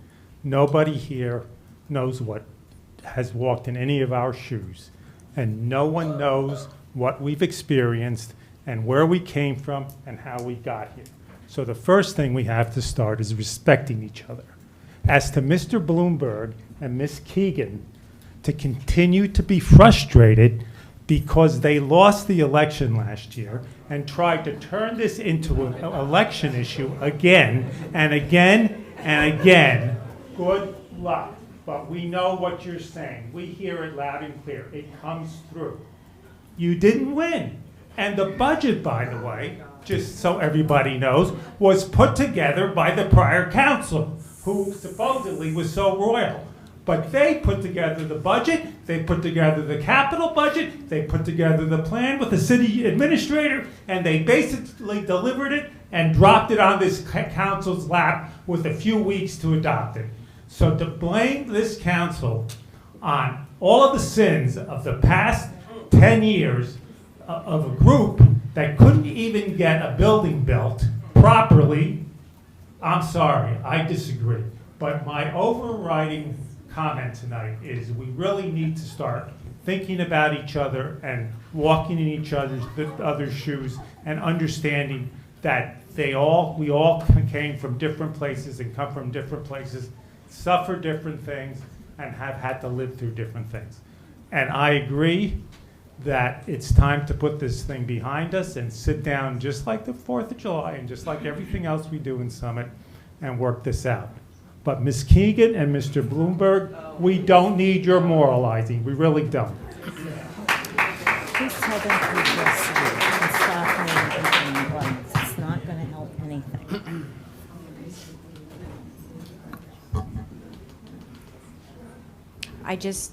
I want to just announce, please keep your eyes on me and try not to address anybody in the audience or on the council. My name is Kristen Sanborn. I live at 9 Rowan Road, and I'm a 20-year resident of Summit. And in the spirit of full disclosure, I'm also a Democratic committee member. About 2 weeks ago, I posted on the Summit Happenings Facebook page that I was offended by Lisa Allen's testimony before a state hearing considering affordable housing legislation. I expanded on my initial comment by saying that I had always found Ms. Allen relatively balanced in the past, but felt that this was not her best performance, and it was unfortunately on a large stage. Imagine my surprise when 1 or 2 days later, I received the following unsolicited Facebook private message from Councilwoman Delia Hamlet's personal account at 11 p.m. on a Friday night. Message 1 at 11:10 p.m. Hey, Kristen, we are looking for some people to donate some of their land for affordable housing. Would you be interested because we might be able to get some accessory dwelling units in your backyard? I think it could be really cool. Please let me know your earliest convenience and I can get you in touch with the Affordable Housing Liaison. It would be amazing. Message 2 at 11:31 p.m. We have immediate availability, I think, if you would like to help out and donate your land. I responded that I was in fact interested in learning more about such a program and asked Ms. Hamlet to send me the details. She did not. I asked again for details 9 days later and received nothing. At this point, I called Matthew DeLaure's office to inquire about the details of such a program. His response was, quote, "The city is not currently pursuing taking any actions on ADUs to generate affordable housing," unquote. And this is why Ms. Hamlet did not answer me, because her proposal was not real. So the question is, what was Ms. Hamlet's intention in writing that message to me? Was she baiting me to get me to say, you can't have my property? Was she trolling me to say, if you want affordable housing so much, then you use your own land? Was she attempting to intimidate me or shut me up? Yes.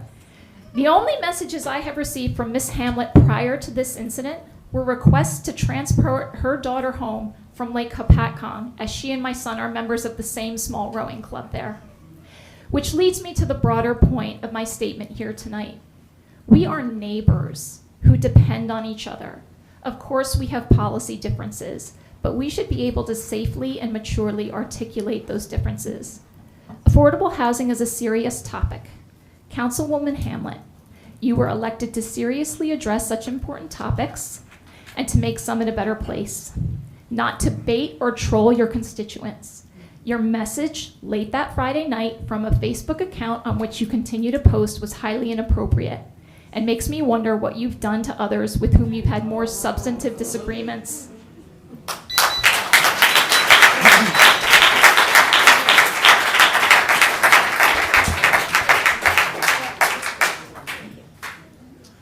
I can answer that one specifically if you want me to. I think we should wait. Yeah, Okay. you can, but we gotta wait.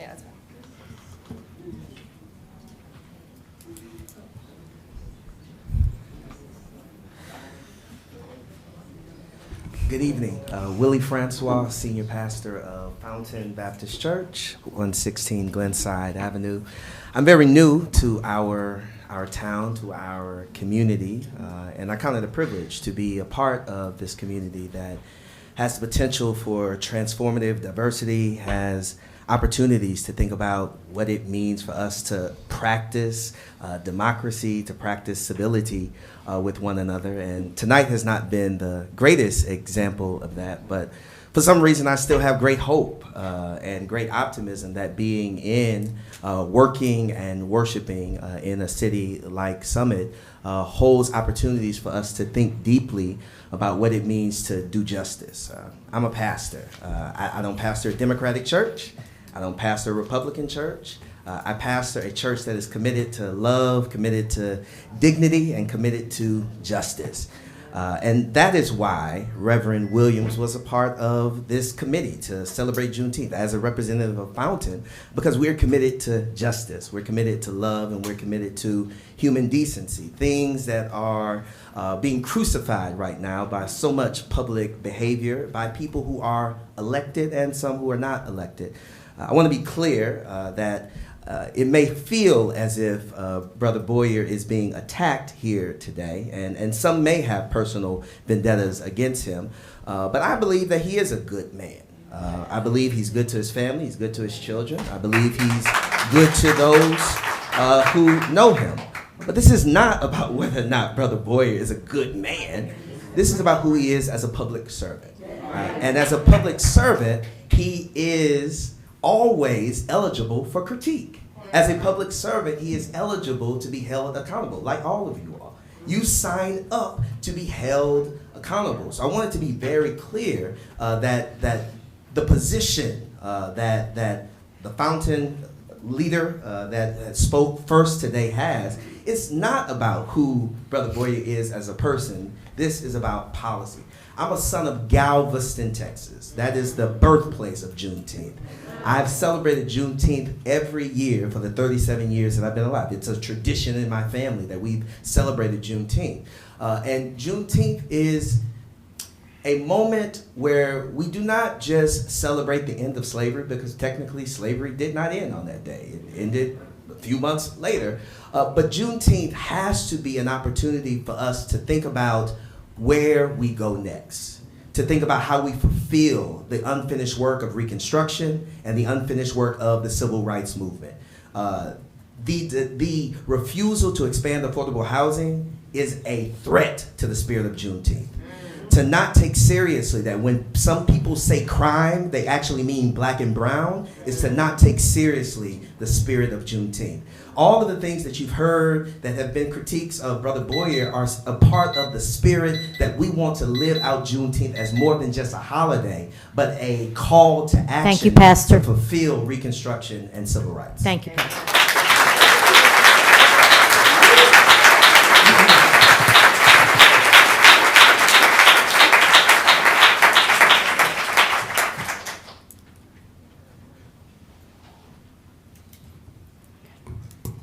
Good evening. I'm Claire Chowth at 11 Sunset Drive. Summer's in full swing, and I'm hearing from residents how much they miss the outdoor dining and entertainment on Maple Street. Every time I'm downtown, it feels like a missed opportunity. We should have diners enjoying the restaurants, residents lounging on street furniture and watching children draw on the street with chalk, live music and dancing, all the activity that attracts people downtown. And instead we have a quiet street. As it did last year, Millburn has figured out how to do this. Millburn has adopted the pedestrian mall model of street closing, a straightforward procedure with no state involvement. Millburn recently debuted a closed street as its eating, drinking, music, and entertainment destination for the summer. Multiple Summit residents have forwarded me an article about this pedestrian mall, pointing out that we could have and should have done it the same. And this is about more than having fun. As Millburn documented last year, a pedestrian mall is good economics. It draws visitors who could be coming to Summit, but are not. Those visitors spend real money on and off the mall. By not offering the same warm weather amenities as neighboring communities, Summit risks hurting our downtown businesses. It gives residents fewer reasons to spend money in Summit, and it forfeits a big attraction that encourages potential new residents to visit and try us out. We don't need to wait for a new master plan to figure out how to do this. Council should lead the city in providing a seasonal pedestrian mall. It benefits all of us. Thank you.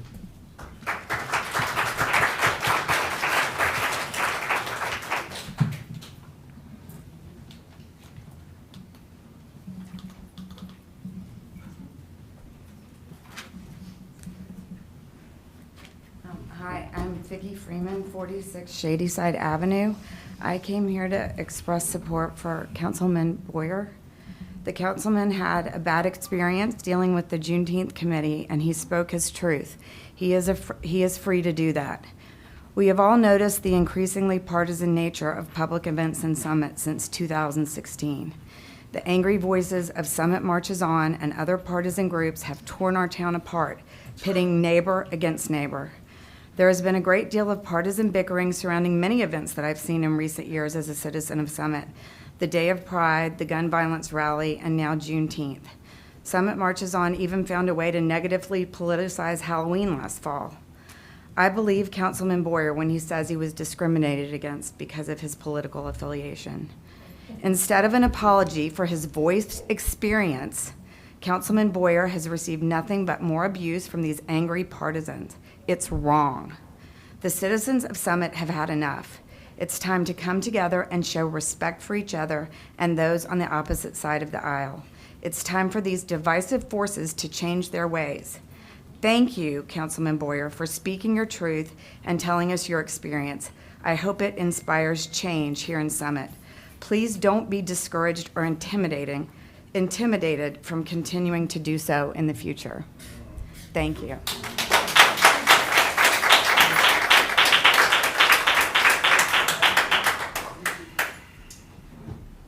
Good evening. Can everybody hear me? I'm good? Yeah. Okay. All right. Good evening. Trevor Cromwell, Tyler Street. For those who don't know me, I was born and raised in Summit and have been working in Summit ever since graduating high school. What I mean by that is I was born at Overlook, grew up on Park Avenue through Lincoln Hubbard Elementary, middle school, high school, and then months after I graduated, I've been working in this community in a number of different groups, organizations, committees. So that's what I mean by I was really born and raised in Summit, and that's not an indictment to anybody in here. One of those groups, the only group that's relevant today, because I'm speaking on behalf of me, myself, no one else, is the Juneteenth Committee, right? So just to be clear, so everyone knows how it's been, because I've been on the committee for 3 years, whether someone is speaking for 4 seconds, 4 minutes, whether they're presenting, speaking, performing, either one person, multiple people, or all members of the committee will meet with that person prior to the event to go over time, to go over schedule, to go over making sure everybody's on the same page.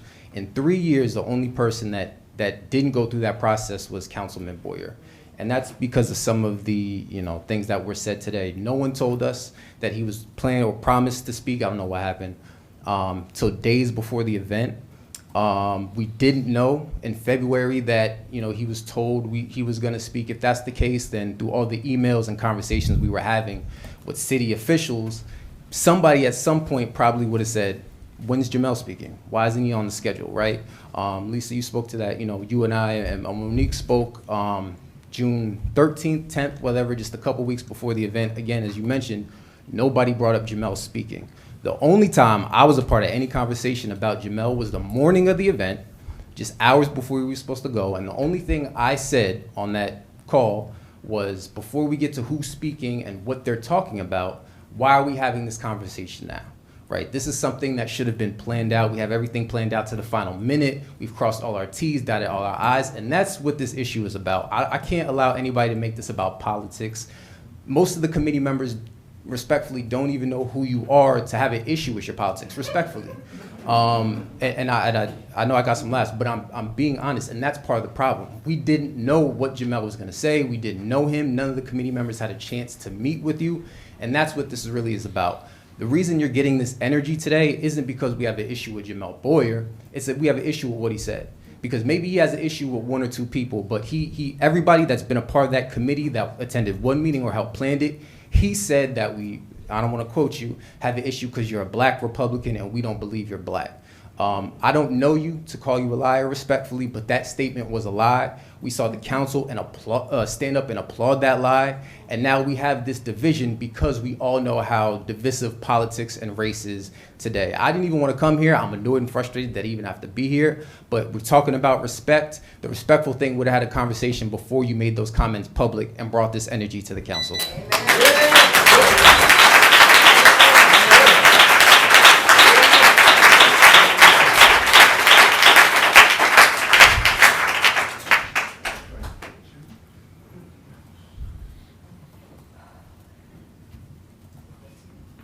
Is there anyone else?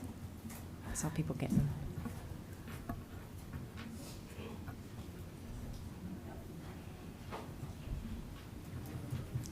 Just say your name and your home address. Richelle Gonzalez, 116 Glenside Avenue. I am a lifelong member of Fountain Baptist Church. Speak louder, please. Yeah, just speak up. Thank you. I am a lifelong member of Fountain Baptist Church, and I'm here. I had no intention of speaking tonight, but I felt compelled to speak from my experience with the Juneteenth celebration and summit. It is a beautiful event. The first year was had. My children were there reciting poetry, singing, just something that was made to bring the community together. And it's so sad to see something so great that people worked so hard to bring together being muddled by chaos, confusion, and division. A day that's supposed to celebrate liberation for everyone. Reverend Williams, outside of his many glorious hats, is a man of integrity that I have seen year after year pour love, respect, community into each and every person he touches. So to stand here and have to hear people say that he was anything other than that is really, really a disservice to this community. This is a great man who has done many great things for not only my children, the people of the community, and outside. No matter who you are, what color you are, or where you stand, this is a great man. Amen.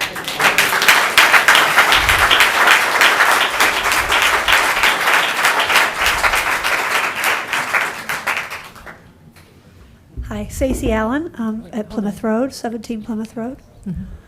I'd like to echo what the previous speaker said, but I'd like to say it about Jamel Boyer, Councilman Jamel Boyer. I have known him for a few years now, and I think he is a very good man, even though I heard people saying he is not. I don't understand how anybody could ever say that. This man cares about our community. He is the pride of our town. If somebody thinks he made a mistake, then that is something they can speak to. I agree with one of the other previous speakers that it is perfectly reasonable for people to criticize council members, especially in this forum. However, to say that he is not a good man is totally offensive and horrible, and I can't even believe it was even said in this room. And I just want to say that this is a man who is definitely doing his service to our community. He is caring and loving, and somebody who will put this town first and will definitely care about all the citizens of this town. I was at the Juneteenth event. I thought it was a very nice celebration. I love the tap dancing, and I love some of the other events there. However, after all the council people spoke, the speaker after was Pastor Vernon Williams, and what he said sounded to me like he was negating what the previous speaker said, including Councilman Boyer. I found that to be not appropriate and not fair. He is entitled to his position. He's entitled to his own view of the world. just like Councilman Boyer is, and I think he should have respected Councilman Boyer's opinion and let him stand with his opinion, and he can say what his truth is. So I thought that was not appropriate, and I did not care for it. And that's why I'm standing up today to say I think Councilman Jamel Boyer is an asset to this community and a very fine person. Thank you.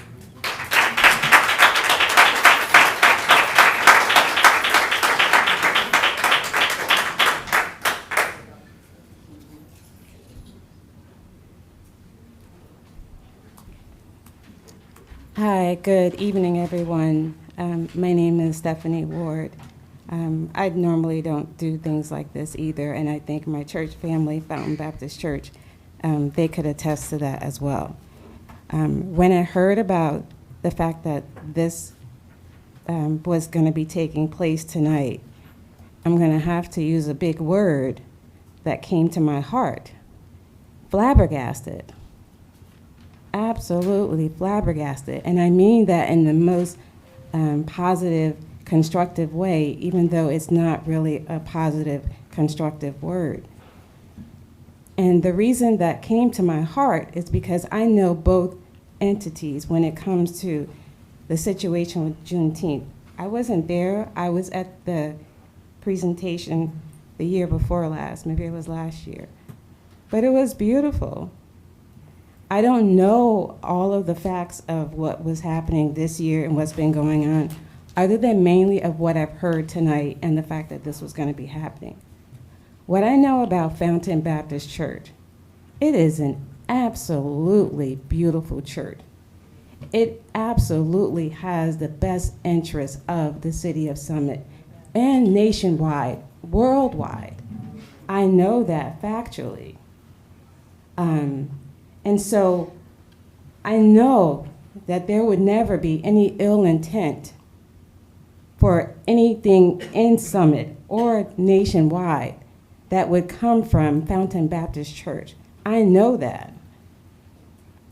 I also know that Summit is a great town, absolutely great town. From the people who are here, I don't know you individually. I've seen some people here. I know a lot of the students in the town.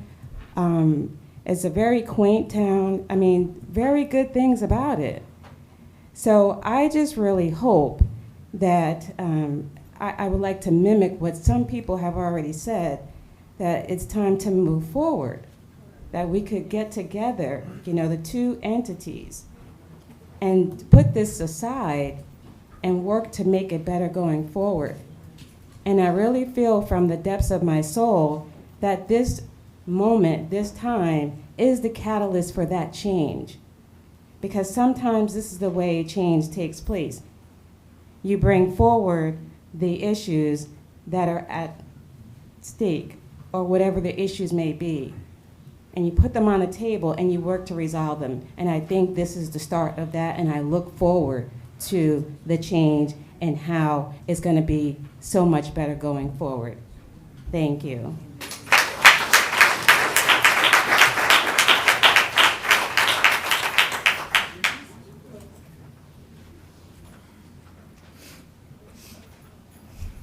Hi, Susan Bowen, 45 Waldron Avenue, 61-year Hilltopper. Trevor, I'm trying to think. One of my daughter, I think, was in his class. I remember his mom well. I'm listening to all of this, and I'm on one side of this. I'm clearly on Jamel's side, but I'm listening to everybody. And what I'm hearing, the problem here, first of all, is the ad hominem attacks, which have to stop. It's just wrong. But the second thing is, it appears that this was an information problem. And from my perspective, just from what I've heard from Council President Allen, it appears that the information gap may have been between the Department of Community Programs, the communications person, and the City Council. So I think maybe some thought needs to be put there, because in general, if a city councilman wants to speak on the City of Summit's band shell, that's kind of a given, right? So let's move forward that way. Let's say, let's not do this anymore. Let's not have ad hominem attacks. We all live here. We all love it here. We all would stay here as long as we could. And I think there's an information gap. And I think that that's causing a lot of the emotional issue here. So what to do then is to say, okay, what are we going to do about this information gap? What happened, say, in February or May or even last fall? Where was the information gap? And how do we fix it? That's it. Just fix it. We all want the best. Everyone here wants the best. Everyone here loves Summit. Let's start there. Let's fix the problem without all the vitriol. Let's just fix it. And if there's some apologies to be made on both sides, let's make them. I'm a manager. Just Monday was my 40th anniversary of working on, 39th anniversary of working on Wall Street. And one of the things I tell all my people is, we praise in public and we criticize in private. It works really well. You don't have to scream at each other. You really don't. You can say, if this had happened in May or February, somebody should have said, somebody maybe from the DCP, maybe the communications officer, maybe Jamel himself, maybe the city council, I don't know. Somebody should have said, hey, what's this looking like? How's it gonna work? What's the order of speakers? One of the things I heard, I have 19 seconds. One of the things I heard was that some of the city council members said very nicely, I cede my time. To me, that sounds like a great solution. But let's talk about solutions without the vitriol, and certainly without the personal attacks on people who work hard, want to be here, want to live here, and want to make things right. Thank you, Susan.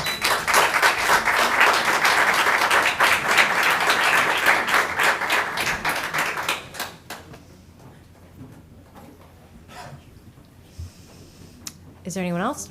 Because I'm going to close public comment if there's nobody else. Okay, we'll close public comment then. I think we're going to, Yes. council members? Okay.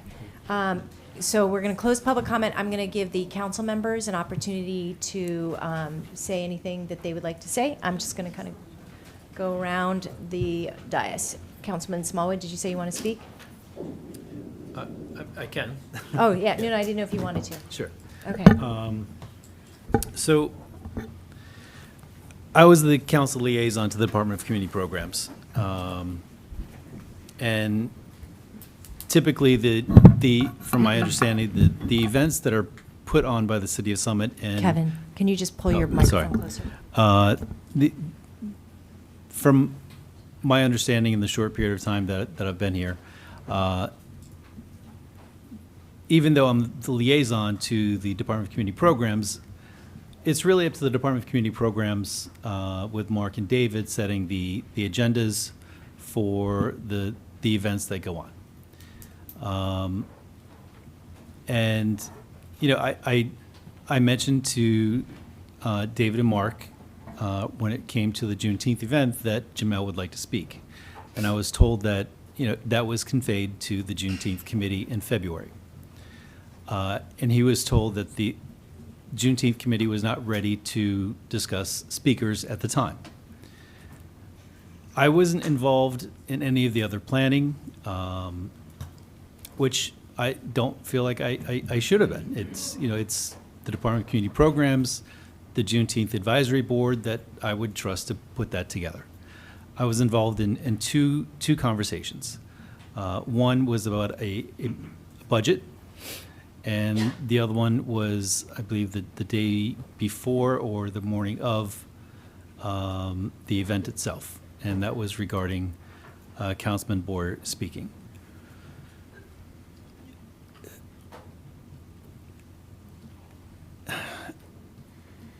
My impression was that,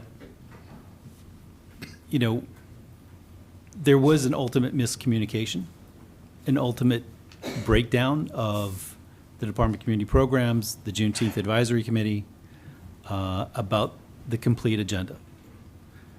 And I think that was probably the biggest issue. When we had the discussion on the phone about Councilman Boyer speaking, and then ultimately a concession basically saying all council members, wanted to offer all council members to speak for 45 seconds. And Reverend Williams, I appreciate you offering for all of us because I did speak. It was heartfelt for me, and I did appreciate that opportunity. But I also felt that Jamel, and with Ms. Harrison being the first African-American woman to be elected to the city council in the history, was extremely important. However, I also felt that it was extremely important that Jamel being the first African-American male. I didn't see the difference in sexes. I felt like that was equally important. And, I'm not gonna hash through comments, and I think enough has already been said. Enough hurt has already been done.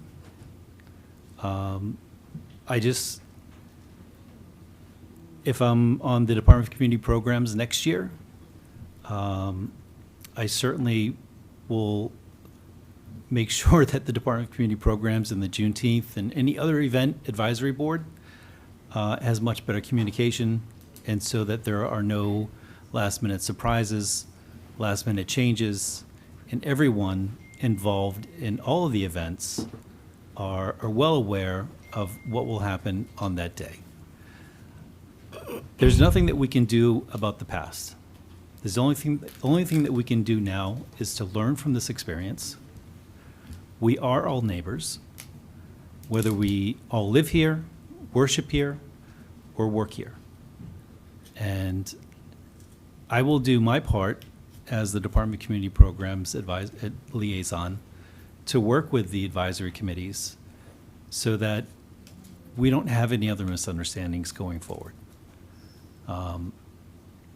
I did want to advocate for Councilman Boyer because I did feel like it was extremely important, him being the first African-American male to be elected to council.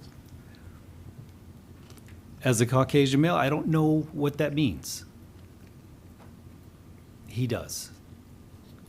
And I felt like him having that opportunity or having a little bit more time to speak about that, I felt that that was important. And that's what I was trying to advocate for.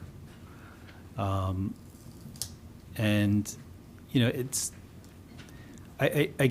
think I'm not going to rehash everything that went on. I respect everyone's comments tonight and their perspective.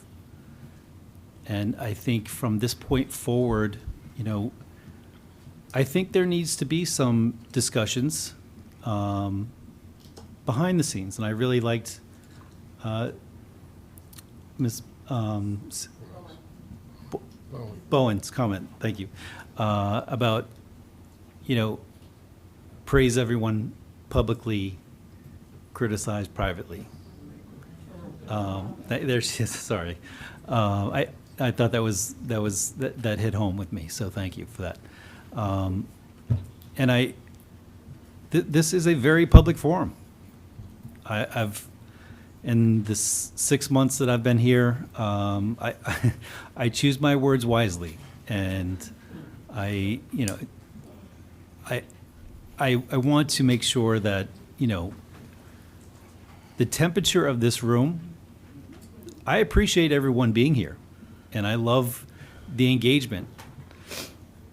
But it would be a lot better if we were all here in celebration in this engagement. And I feel like the miscommunications regarding the Juneteenth event, although I thought it went off very well, and I enjoyed being there. But I think the events afterwards that happened kind of took away from it. And I hope that doesn't happen again in the future. So I will do my part to help bridge the gap And I think there certainly needs to be some private conversations after this evening to help kind of bridge that gap. And I will certainly do my part to help make that happen. So, thank you.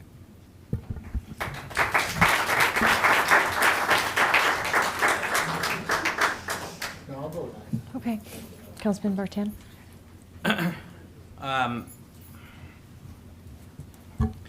Thank you, Council President. I'm proud that Summit has celebrated Juneteenth for the last several years.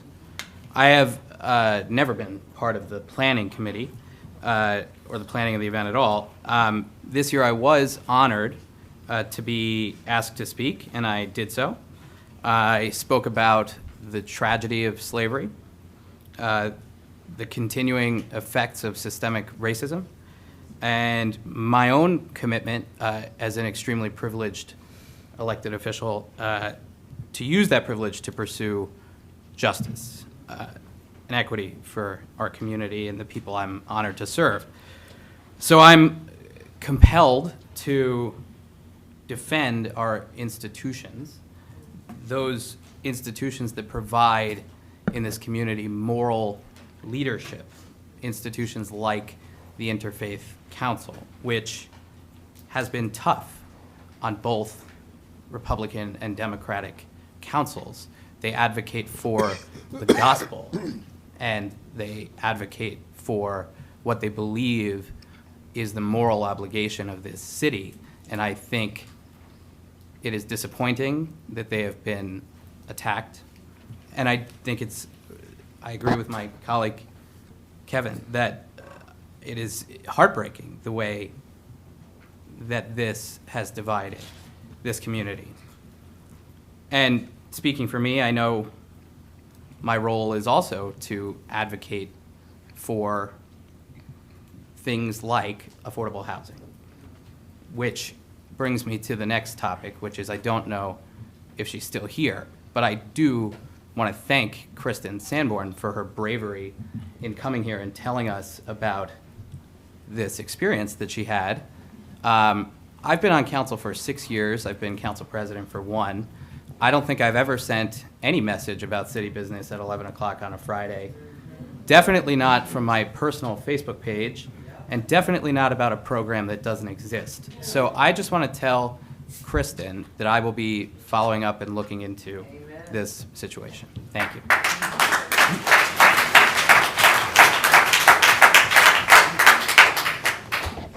I'd like to comment on that. Well, anybody who knows me knows I'm usually working or emailing at all hours of the day.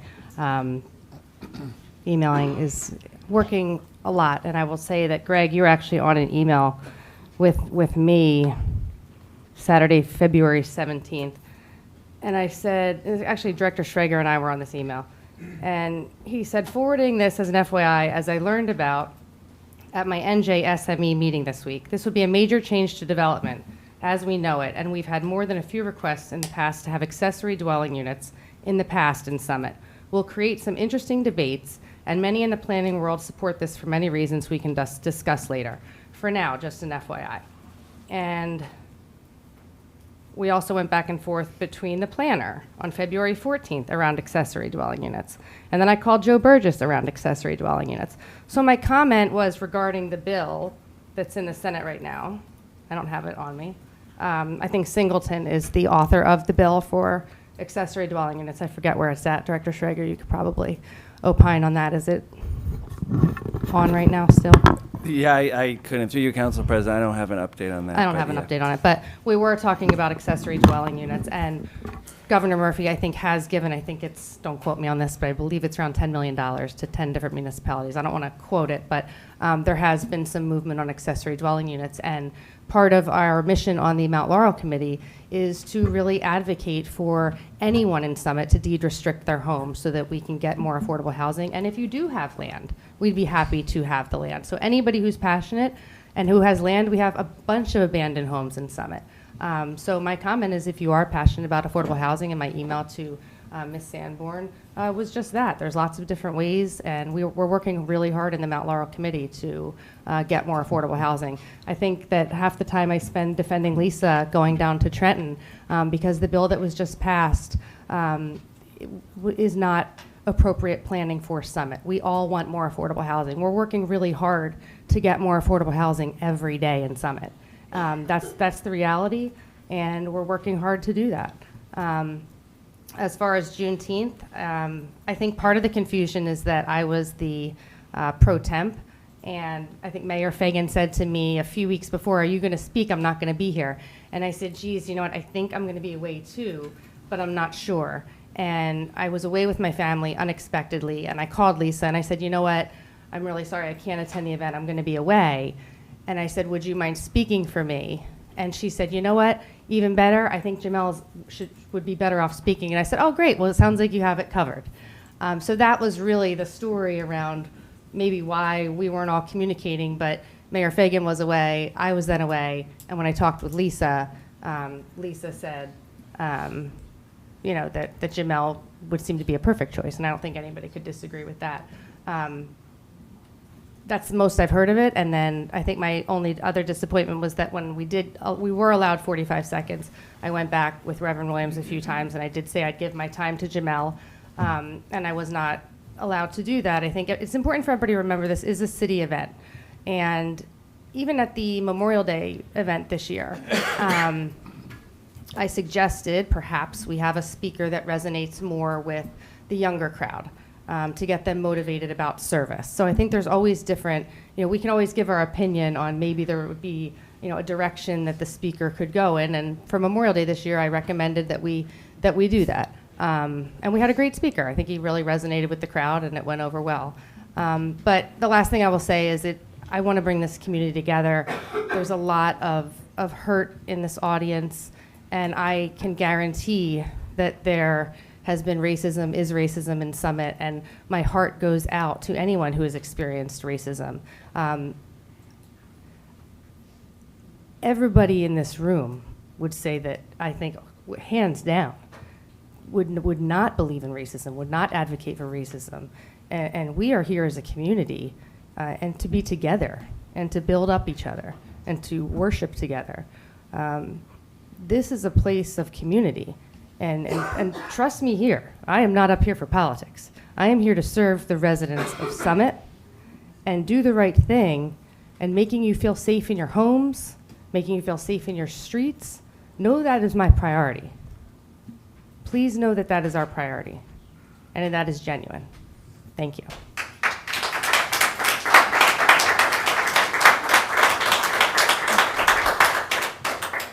Thank you. So I've written down a bunch of things to say, and I've scratched a bunch of things out, and I've written other things, and I've scratched other things out. I've witnessed some of the things that we... Hey, Bob. I'm sorry, Councilman Pulaski. Yeah, please. I've witnessed some of the things that we are talking about tonight, but I'm not going to go into all of them. Jamel Boyer is my friend, and you won't find a better one. He'll give you the shirt off of his back. I could never get into that shirt, but I know he would give it to me if I needed it. He's also a dedicated public official. Cares more about this town than he does about himself, and that should be obvious based on what we've seen him sit through tonight.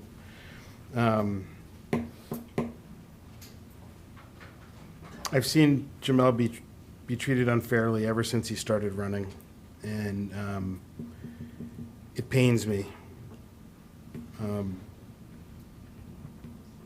But I'm not going to get into all the details because this divisiveness pains me too, and I know that it pains Jamel. So I'm looking forward to hearing what he has to say, which I think is going to be something unifying and something great.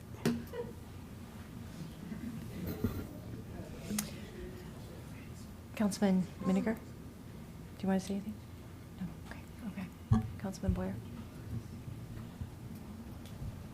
So there is many things running through my mind right now as I look out at so many people who I know, so many people who have raised me over the years, friends, cousins, aunts, uncles, extended family, supporters, detractors. I truly appreciate the fact that all of you are here. The problem with this whole scenario is this.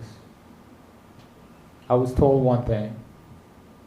I am on the safety committee, the health committee, Summit Housing Authority. I have a job. I have 2 children. I got a dog. I have a lot to do, right? So when somebody tells me, hey, are you going to do this? And I say yes, then it's, you know, when do I show up, or what do I need to do? I mean, that's kind of how it is. Now, the week of the event, I'm thinking everything is fine. And you got to understand, I'm not a part of any of these conversations. I haven't spoken to anybody. I mean, I'm getting phone calls about conversations that city employees and council members are having with Reverend Williams and Mrs. Kincaid. And they were disturbing what was being said to me. So for a minute, I want you to put yourself in my shoes, if you can. Picking up the phone and someone saying to you, hey, you know, you can't speak at Juneteenth, and I'm kind of like, well, why? What's the issue? Well, the issue is that, you know, they feel as though that you don't represent black people in Summit. I mean, hey, listen, I got to tell you, you can, again, put yourself in my shoes. I'm getting phone calls, and this is what I'm being told. First, make concessions, and we're talking about giving folks time to speak. You know, yeah, Jamel could talk, but we got to we'll invite everybody to speak. Well, okay. Well, and again, this is not really, it's not really about me. It's the circumstances that are involved, right? So those negotiations are happening, and then I think it was the I don't want to put anybody on the spot, but you know, one of the council members said to Reverend Williams, it's like, I don't understand this. I don't get it. Why can't we just give, if it's a time issue, we'll give you our time. Let him speak. And the comment was, well, we want to hear from the white people.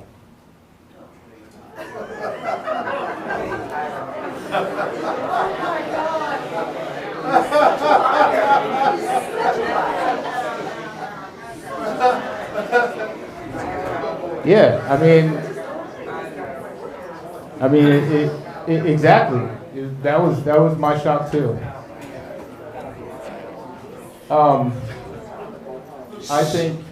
I think that stuff is ridiculous, and you could really understand why.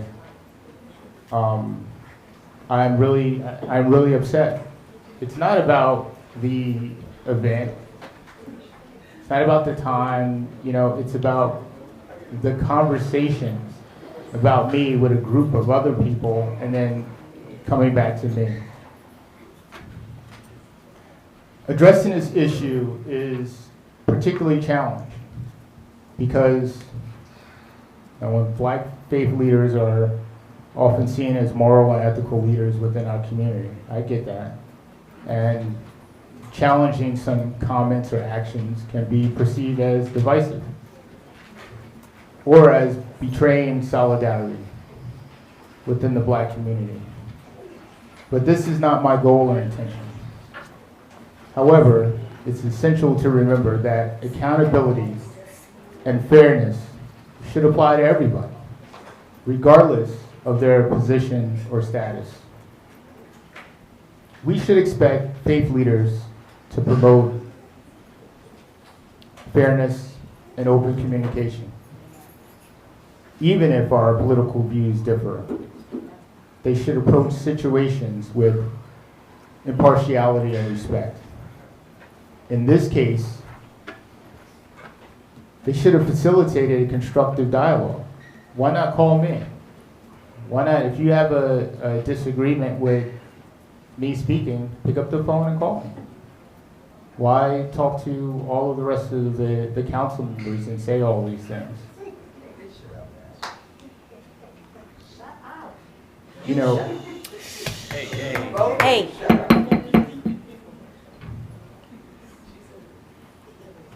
I care about the black churches in Summit. The black church is an institution. It has history. It has narrative. It has a sense of self-understanding, and it gives meaning to people's lives. And I don't want to see the image of the church represented in this way. No, allowing certain behavior from anyone to go unaddressed creates a double standard and promotes hypocrisy. If we, as leaders and religious leaders, preach values of love, equality, and justice, but our actions contradict these teachings, then it undermines the core message that they are supposed to uphold. In resolving these differences, there must be a willingness from the person in the wrong to apologize and take accountability.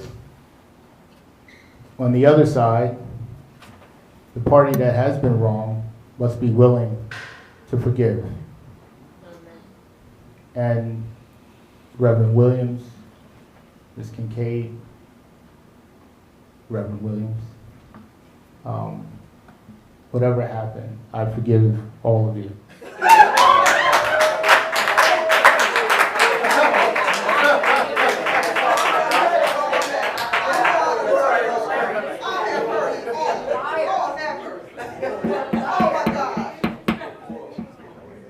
But you see, when pride and arrogance prevent people from admitting their wrongs to their brothers and sisters, they refuse to apologize, and it creates a barrier.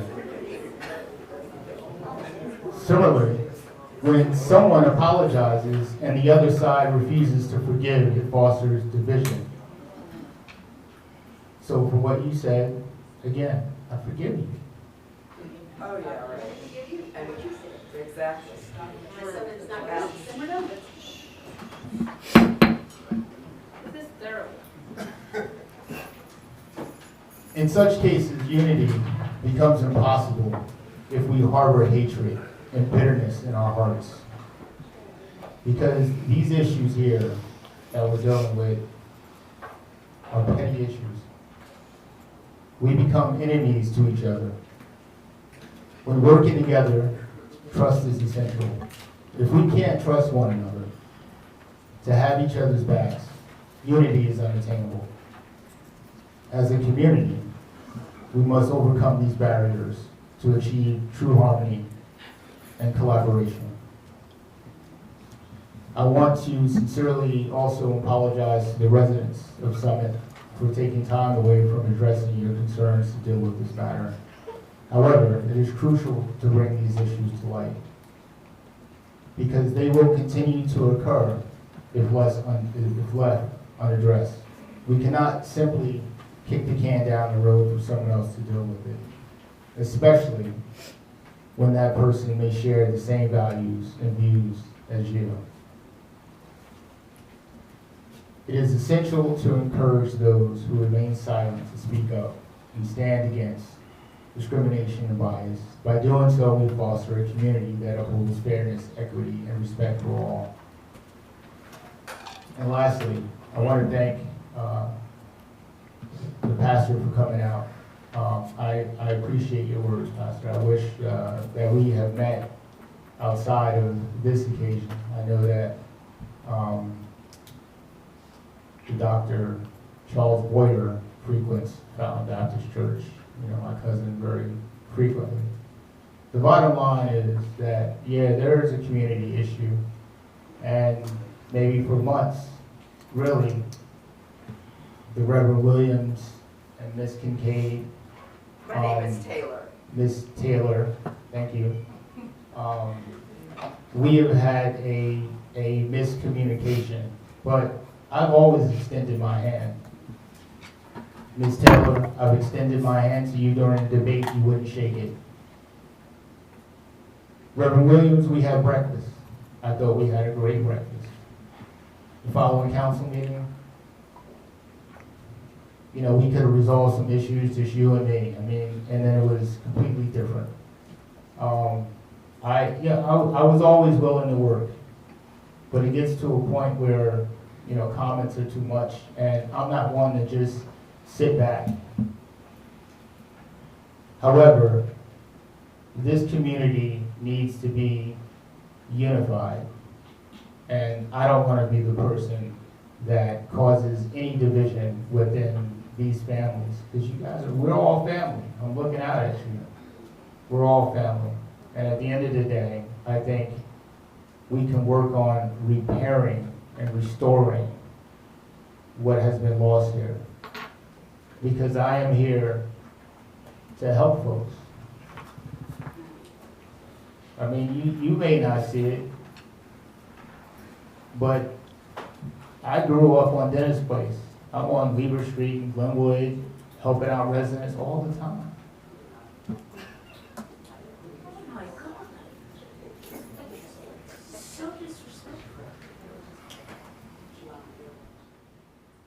See, that's the stuff. See that, but that's the stuff that's the stuff I've been dealing with, And so, if we really want to, if we really want to see what's going on, this has been going on. This is the type of stuff that I've been dealing with.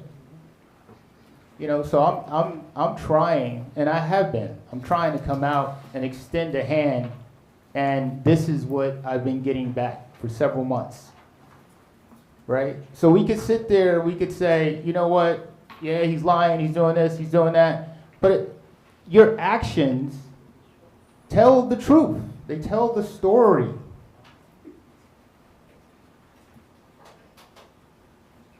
So if we really want to repair relationships, We need to start respecting each other. let's do that. Let's do that. Thank you.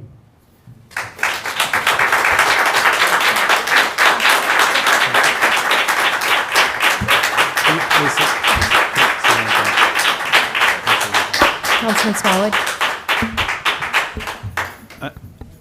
As I mentioned before, I didn't want to get into details because I want to move on from this, but I felt like one of the comments that Councilman Boyer just said, a third of the room got up and walked away. Other than, Excuse me, they was on the band, they had to leave. okay, That's why. okay. Thank you. Thank you. That makes for sense. Okay, that's good. Can we leave it there? Thank you. Okay. Through Thank Council you for President, telling us that. May I make a quick comment? Yeah. Sorry. So I wanted to ask, so Ms. Sanborn had a question I wanted to ask you, and you don't have to answer it yet, but did you reach out to anyone else seeking them to donate their land? No, but I certainly would, and we've been talking about it in the Mount Laurel Committee. Anybody can donate their land. You didn't reach out to anyone else, though? I have to look back at my emails. But I was actually, there was someone the other day who came up to council, and I said we should actually reach out to her. But we've been reaching out to churches and many churches.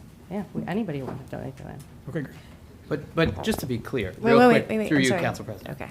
And D Sorry. district or D district. Yeah, just to be clear though with the community, ADUs, accessory dwelling units, right? There may be this bill, right, in Trenton about the possibility of ADUs and potentially funding attached. That may or may not be a good idea for this community, but just to be very clear, we do not have that possibility now. Right. Nobody can add an accessory dwelling unit as part of a zoning plan or anything like that now. You could deed restrict your house, but I have to see what Kristen was saying, but you said we have immediate availability, which doesn't exist. That doesn't exist. So we have to understand what's happening here. Right. Maybe I meant we have immediate availability. If anybody would like to donate their land, we can build, we have trust fund money, we can do a lot of things with it. Okay. I think, We talk about it all the time. We gotta. yeah, we got to move on. But there, I mean- ADUs do exist in Summit. Yes, but not as part of our zoning framework, and you can't add them on now as affordable housing, as was Right. seemingly suggested. No, I was speaking about the bill that is in the Senate, there's multiple different ways to look at it. So did did the Mount Laurel Committee know that you were going to do that, though?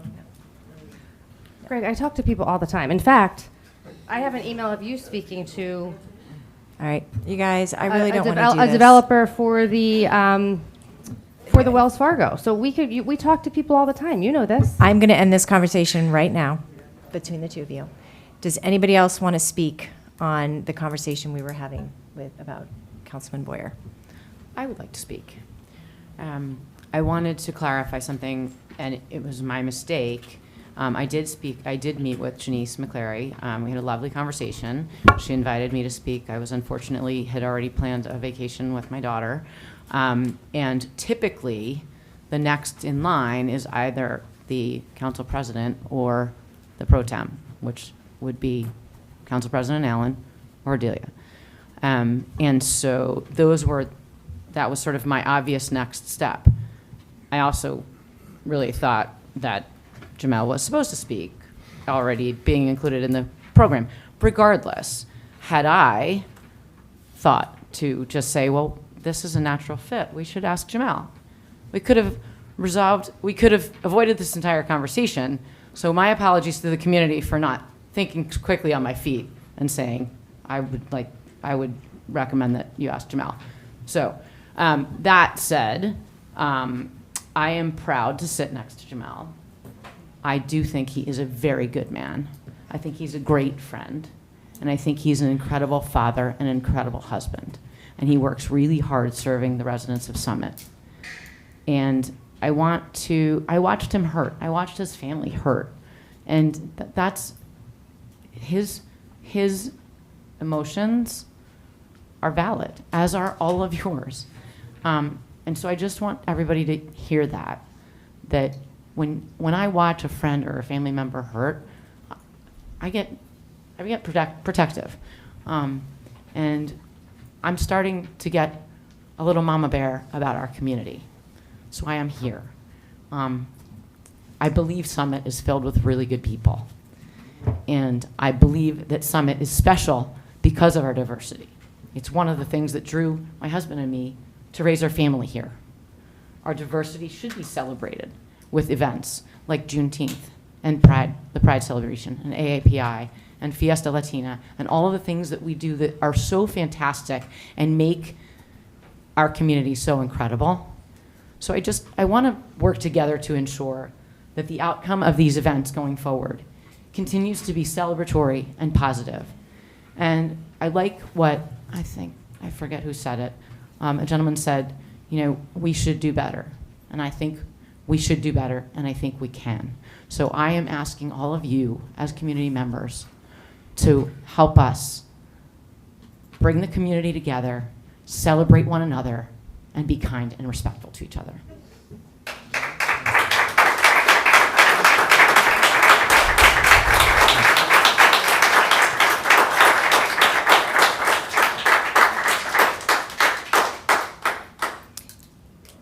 Reverend Williams and I had a very long conversation together, and we hung up saying we agree to disagree. And that happens with my husband a lot, so that's a good sign, I hope. This was an opportunity for our community, sometimes very painful. But you know what? Sometimes things happen for a reason. I will defend Councilman Boyer, but I will also defend that people should be here tonight sharing their opinions. And I will defend that we need to continue the march forward. As long as there's humans, there is going to be discrimination, but this community rejects discrimination. We reject it. And it's going to be imperfect. And we are accountable. All of us, every single one of us, should be accountable for our behavior. We can only control ourselves. We cannot control the world around us, but we can try to influence with the goodness in our hearts. And some people say that there is a separation of church and state. But as a Christian, I look at this crowd every single time from this dais, and that's the prism that I look through. So I'm going to close on these words. Proverbs 10:12. Hatred stirs up dissension, but love covers all wrongs. Galatians 5:22 says, but the fruit of the Spirit is love, joy, peace, patience, kindness, goodness, faithfulness, gentleness, and self-control. Against such things there is no law. And I will commit that we will tighten our processes, that we will communicate better, and that this will not happen again. That I can commit to you and to work on these relationships. So thank you for coming tonight, you guys. I appreciate it. We're going to take a break, and then we're going to get to city business. Okay? Thank you. Okay, we're going to call this meeting back to order. 1 second. Okay. We are going to do ordinances for hearing. Madam Clerk, please read the first ordinance.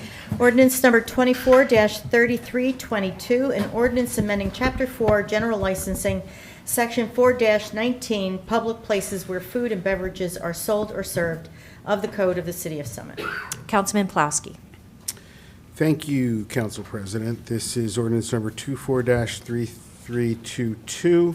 This ordinance amends Chapter 4, Section 4-19, Public Places Where Food and Beverages Are Sold or Served, to provide that in the event of a change in name or a change in ownership of a food establishment, a new application must be filed and a new license issued prior to selling food under the new ownership or new name. In addition, the holder of the license must notify the city clerk of such change at least 30 days prior to the effective date of such change or as soon as the change becomes known, if it is to occur within 30 days.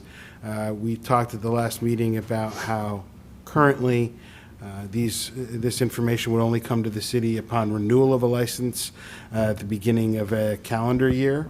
So this just allows the city to know who's owning different establishments, et cetera, as that ownership changes during the course of a year. And I move this ordinance for hearing. I second. Excellent. Okay, hearing is open. Any council comments? Okay, we're, public comments? Okay, we're going to close the hearing. Madam Clerk, please read the second ordinance.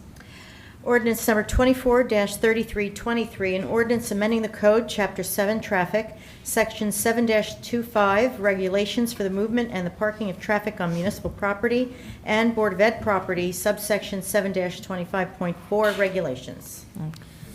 Thank you, Council President. Council Smallwood. Sorry, I was a little ahead of you. I've read this 4 times, so I know it by heart. This is ID number 24-3323, an ordinance amending the code, Chapter 7, Traffic, Section 7-25, Regulations for the Movement and the Parking of Parking of Traffic on Municipal Property and Board of Education Property, subsection 7-25.4 regulations. This is in the manner of parking and parking lots and garages. This will allow anyone to back into or head in to any of our parking spaces as long as the license plate is facing towards the right-of-way where the traffic parking authority officers are able to read the license plate with our license plate readers. If there is no license plate in the front, you will need to drive into the parking spaces so that the license plate is always facing outward, so that our officers can read the license plate. I move this ordinance for hearing. And I second. Excellent. Okay. Hearing is open. Council comments? Public comments? Oh, I think we need more discussion. Okay. One quick question. Yeah, go ahead. Sorry. Don Nelson, 20 Plain Street. What's the real reason why this is happening? The true reason? Councilman? Andy? I'm kidding. Because my question is. Oh, actually, the clerk. I can offer it, Don. Okay. So we were reviewing the ordinances, and there's two reasons. The Parking Services Agency can't read the license from their lane of travel, and so this will allow them to do their job more efficiently. That part I get. And then, while we were looking to amend the ordinance, we noticed that the ordinance did not allow for enforcement of all the both garages. It only allowed enforcement in one. So this was also a housekeeping thing. Yeah, so to I include. get both of those. Yeah. I think I'm struggling a little bit with, if you have a license plate on the front of your car, you have to back in, or if you have it only on the back of your car. I can't understand, I mean, it's hard. The point is, people with both plates have the option to. So people live in Pennsylvania have to pull in. People from Florida have to pull in. Yeah. So we're relying on them. Or people without a backup camera. So we're relying on the public to park properly, as opposed to just saying, all cars park in head first, which we do now. Why not just stay that way? I can answer that. I'm not trying to be a pain, I'm No, not trying that's to be a jerk yeah. about it, but it's been that way, and I don't want to sound like one of those guys, it's been that way forever, but it worked. Right. So the ordinance, that the way it was written was only applied to the tier garage. So you would, okay. All of the other parking garages and parking lots, any tickets that were issued for someone who backed in, even if they had a front license plate, we even had signs that says head in parking only. All of those tickets were void because our ordinance didn't apply to those parking lots. Upon further discussion, even within our parking advisory committee here on council, there's a lot of people who have started to back in. Some find it a lot easier because of the cameras. If they have a larger truck or with a like a tow trailer hitch, if they're pulling in, a lot of times, if that, depending on the size of the truck, that tow sticks out. So, I mean, those are just some of the reasons that came up during this discussion, and it came to, after speaking with Nicole Sawicki, the director or the assistant. Yep, I know who she is. Right. The acting director of. Who, by the way, is Parking very Authority. helpful with the computer. Yeah. So, from discussions on council, our parking advisory committee, we didn't necessarily see an issue with it. The biggest issue was the license plate readers. And we're able to figure out the language in the ordinance, and now we're working on the language.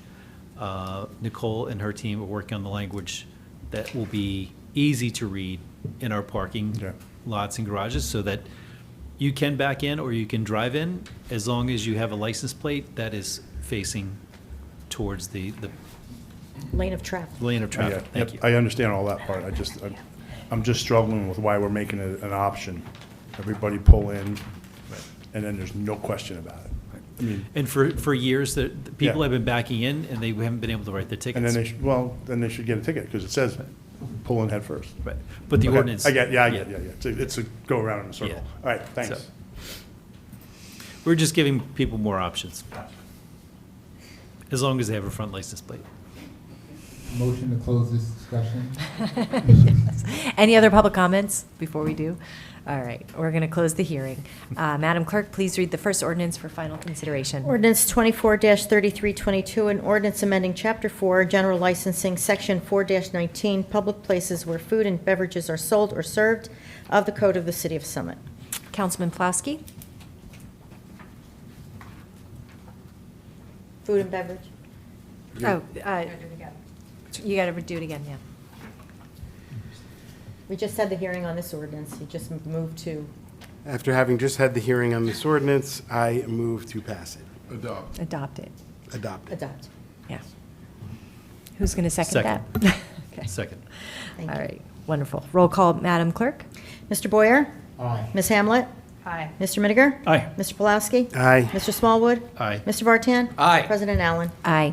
Motion carries. Madam Clerk, please read the second ordinance. Ordinance 24-3323, an ordinance amending the code, Chapter 7, Traffic, Section 7-25 regulations for the movement and the parking of traffic on municipal property and Board of Education property, subsection 7-25.4 regulations. Councilman Smallwood? Thank you, Council President. After just hearing this after just having this hearing, I move to adopt this ordinance. I second. Excellent. Roll call, Madam Clerk? Mr. Boyer? Aye. Ms. Hamlet? Aye. Mr. Miniger? Aye. Mr. Pulaski? Aye. Mr. Smallwood? Aye. Mr. Vartan? Aye. President Allen? Aye. Motion carries. Okay, ordinances for introduction. Madam Clerk, please read the first ordinance. Ordinance ID number 11375, an ordinance of the City of Summit in the County of Union, New Jersey, adopting new stormwater management regulations pursuant to NJAC 7:8 and repealing and replacing Section 26-1 Stormwater Management of Chapter 26 Stormwater Management Regulations of the revised general ordinances of the City of Summit. Thank you. Councilman Smallwood? Councilman I'm Hamlet? sorry, Councilwoman Hamlet. Sorry. Yep. 1137, sorry. Yeah, 11375. Right. Yep, sorry. Let me just pull up. Alrighty, apologize. This is ordinance 11375, an ordinance of the City of Summit in the County of Union, New Jersey, adopting new stormwater management regulations pursuant to NJAC 7:8 and repealing and replacing Section 26-1 Stormwater Management of Chapter 26 Stormwater Management Regulations of the revised general ordinances of the City of Summit. I would like to move this ordinance for introduction. Second. Excellent. Okay, council comments? Nope. All right. Roll call vote, please, Madam Clerk? Mr. Boyer? Aye. Ms. Hamlet? Aye. Mr. Miniger? Aye. Mr. Pulaski? Aye. Mr. Smallwood? Aye. Mr. Vartan? Aye. President Allen? Aye. Okay, the hearing will be on Tuesday, July 30th, on to resolutions.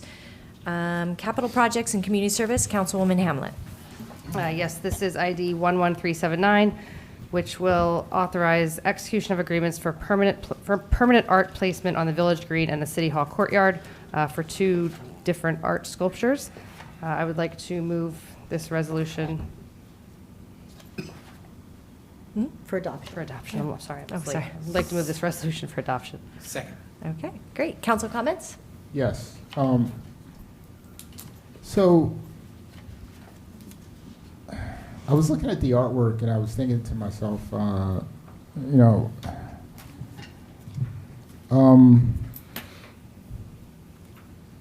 is there any other type of artwork that we could do? Is this, I didn't know the bear and I've seen it, before, and I know the city's spending money, on this in the courtyard, and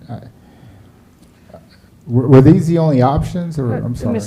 Councilman Boyer, if I could, Mayor, do you want to talk about, or Greg has more familiarity with the art, but I mean, this is, all the art approvals go through, the Public Arts Committee, and it's been very vetted, it's very, Elizabeth, I don't know if you were, or Director Schrager. Yeah, I was just saying, Director Shager certainly can speak to the process better than I can. But I will say that the Arts Committee works pretty hard to identify artists, and they come up with they identify the artist, and then they commission the artist, or identify a piece that they like that will come in. So Okay. you can speak. I'm not going to go against the artist because I'm not much of an art guy. I just throwing that out there. So maybe I don't know. Can I, through you, Council President, can I? Councilman. So there's a number of pieces around town that I don't totally love. However, that's the point, right? We're talking about public art, right? So you don't have to like it. It's just basically, here we are with some art. And the Public Arts Committee, the Summit Public Art, which I do believe is paying for these. I don't know that there's city money involved in these at all. the theme of this year, when we met with them, they told us the theme of this year was basically permanent art and adding a few more permanent spaces around town so that these bears are pretty universally loved by people that reach out to the art committee, and they're cool looking, I think. The other one I like a lot as well, because they were previously here, the same artist, the same concept.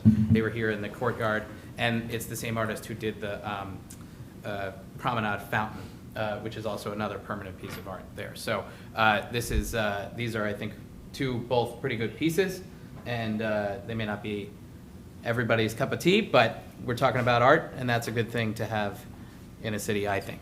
So, thank you. Okay. Councilman Smallwood. Thank you, Council President. I guess I've seen the bears, and I like them, and again, I'm not a astute art collector or anything like that, so I will rely on the experts. My only issue that I have is permanent. Is this permanent there forever?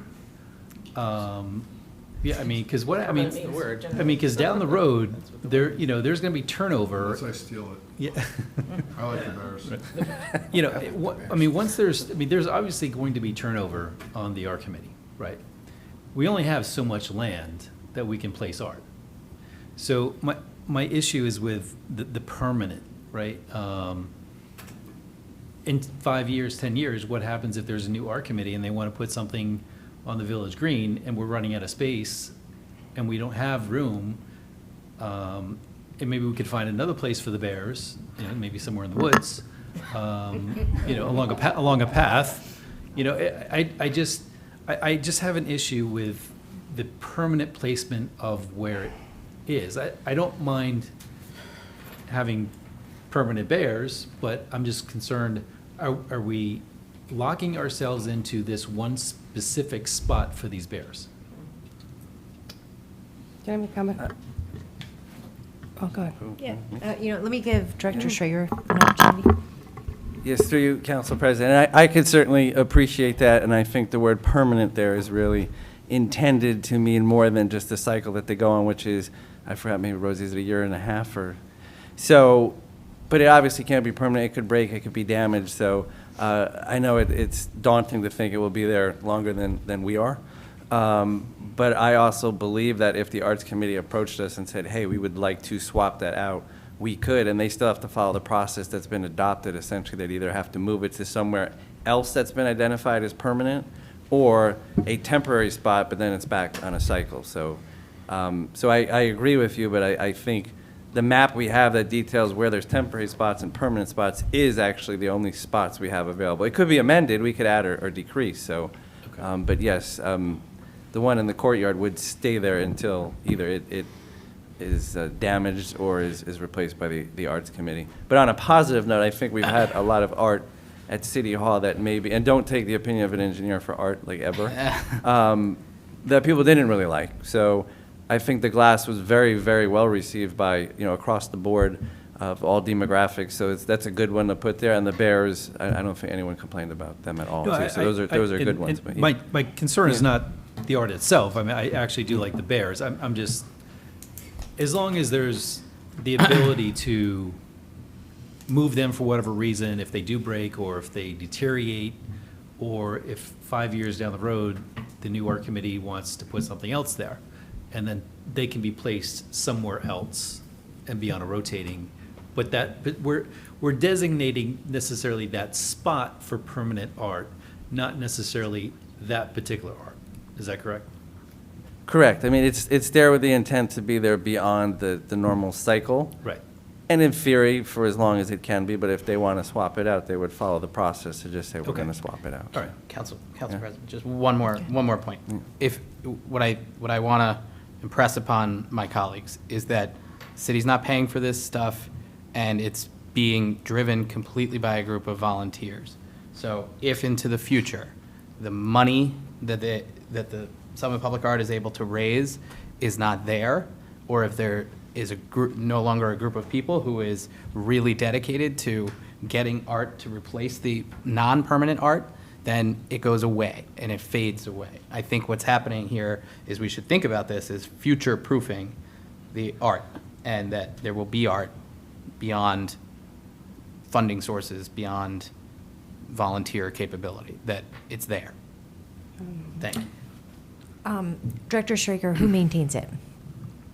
It will be the city once we take it over, yes. So it would be like the Sentinel tree down on Broad Street, which every few years we hit it with some solution because it does get impacted by the rain. So comparable. It's the same, I don't want to use the word, I think it's diachromatic glass, but it's, so we have it at the promenade that we're ready, I don't want to say experienced at maintaining, but we already have one to maintain. So it would be similar, it would be us, but. Are we going to end up owning the art if it's permanent, like technically permanent? Insurance? Do we own the art? Yes. We do own the art. So then we need to put that in our risk liability. Yeah, and that's So all if we been try done. to but sell it, yes. we have to go out for auction. Unless it has mold, some and then point, you could 20 just years from dispose now. of We it. didn't even get it yet. We were I trying to sell it. know, but We were trying to sell it. We didn't I'm even get always it. trying to plan. And I just want to clarify, I have no issue with the art. I just, it's the whole permanent thing that bothers me is if something else wants to be replaced there by the art committee in the future, but you explained it, and they can still replace that with something else, they just go through the same I process. like the man at the train station with the briefcase. Remember him? I like him. I think you should have him back. Frank. I drove by him the first time and I went, and I said, he's not real. Councilman Hamlet. I mean, I would like to just, Greg is correct in that, this is obviously done through public arts, but there is a cost to the city. So, we will be using DPW workers. We're putting a concrete platform out there. We're putting an electrical conduit. So this is definitely costing the taxpayers some money. But I do agree with Greg that, this is funded mostly by 98% by Summit Public Arts. But I did want to say that through this project, we're definitely spending some money. Not a ton of money, but we will be spending a little bit of money through our DPW workers and some electrical work and a concrete pad and whatever else it is. So. But I think we should move on because it's a late night, and I think we're all about putting this art and getting home. That's my last comment. I like the art. Okay. Did I do public comment on this? Through you, Council President. Just a quick question. Is it inappropriate to ask the mayor's opinion on this? I just wanted to know. It's not inappropriate. Oh, Mayor? okay. About the art. I You like it? the bears. Okay. I like the dichroic glass that we had here before. There are some pieces I don't love.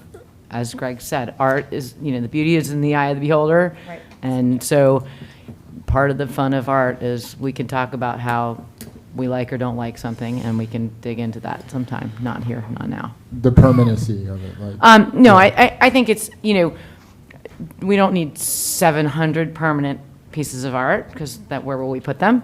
But I think it's appropriate to sort of, as Greg said, future-proof the installations to some level.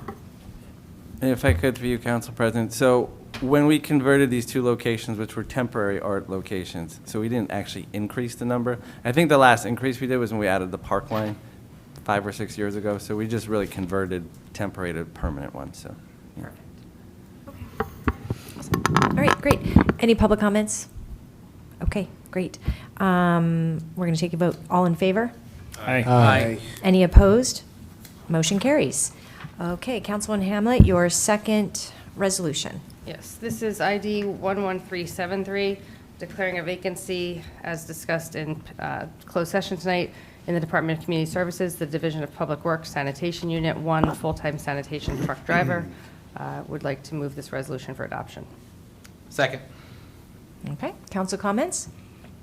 Any public comments? Okay, all in favor? Aye. Any opposed? Motion carries. Number 3.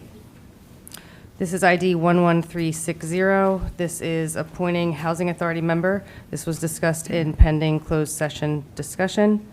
We will be introducing or recommending Peter Kane for the Housing Authority member. I'd like to move this resolution for adoption. Okay. Council comments? I second. you get a second? I second. I'm first. sorry. Thank you. Sorry. Council comments? Public comments? Okay, all in favor? Aye. Any opposed? Nay. Nay. Motion carries. Okay. Councilwoman Hamlet, number 4. ID 11377. This is to, as discussed in closed session, appoint an Affordable Housing Committee member, Liz Newell. I would like to move this resolution for adoption. Second. Okay. Any council comments? Just only want to say that Liz Newell is this is amazing that she is volunteering her time. I think the world of Liz. She was on other committees and everything else. I think this is going to be a great addition to our city and our volunteers. Thank you. Yeah. I agree. She was on the zoning board for many years. So, okay. Public comments? Okay. All in favor? Aye. Any opposed? Motion carries. Okay. Safety and health, Councilman Boyer. This is resolution ID number 11372, declaring a vacancy within the fire department. Pending our closed session discussion, I'd like to move this for adoption. Second. Council comments? Public comments? Okay. All in favor? Aye. Any opposed? Motion carries. Councilman Boyer, your second resolution. This is resolution ID number 11381, appoint 2 police officers, pending closed session discussion. I would like to move this for adoption. However, I would like to say that we are adding 2 amazing police officers, Robert Pons and Uriel Castillo. Robert is a current Chatham Borough police officer, and Uriel Castillo is from Patterson. And I met Uriel, man, it's almost maybe a month and a half, 2 months ago, and I couldn't be happier with him. The first thing that he said, it was like reading my mind. He said, "I can't wait to start because I want to walk around downtown and meet everybody," and going into the shops. And I saw Bob was just like, "Oh, this guy's amazing," you know. So it's good to get some new spirit downtown. I think this is really, these 2 guys are really what these 2 officers are really what we were looking for. So I'm very happy with that.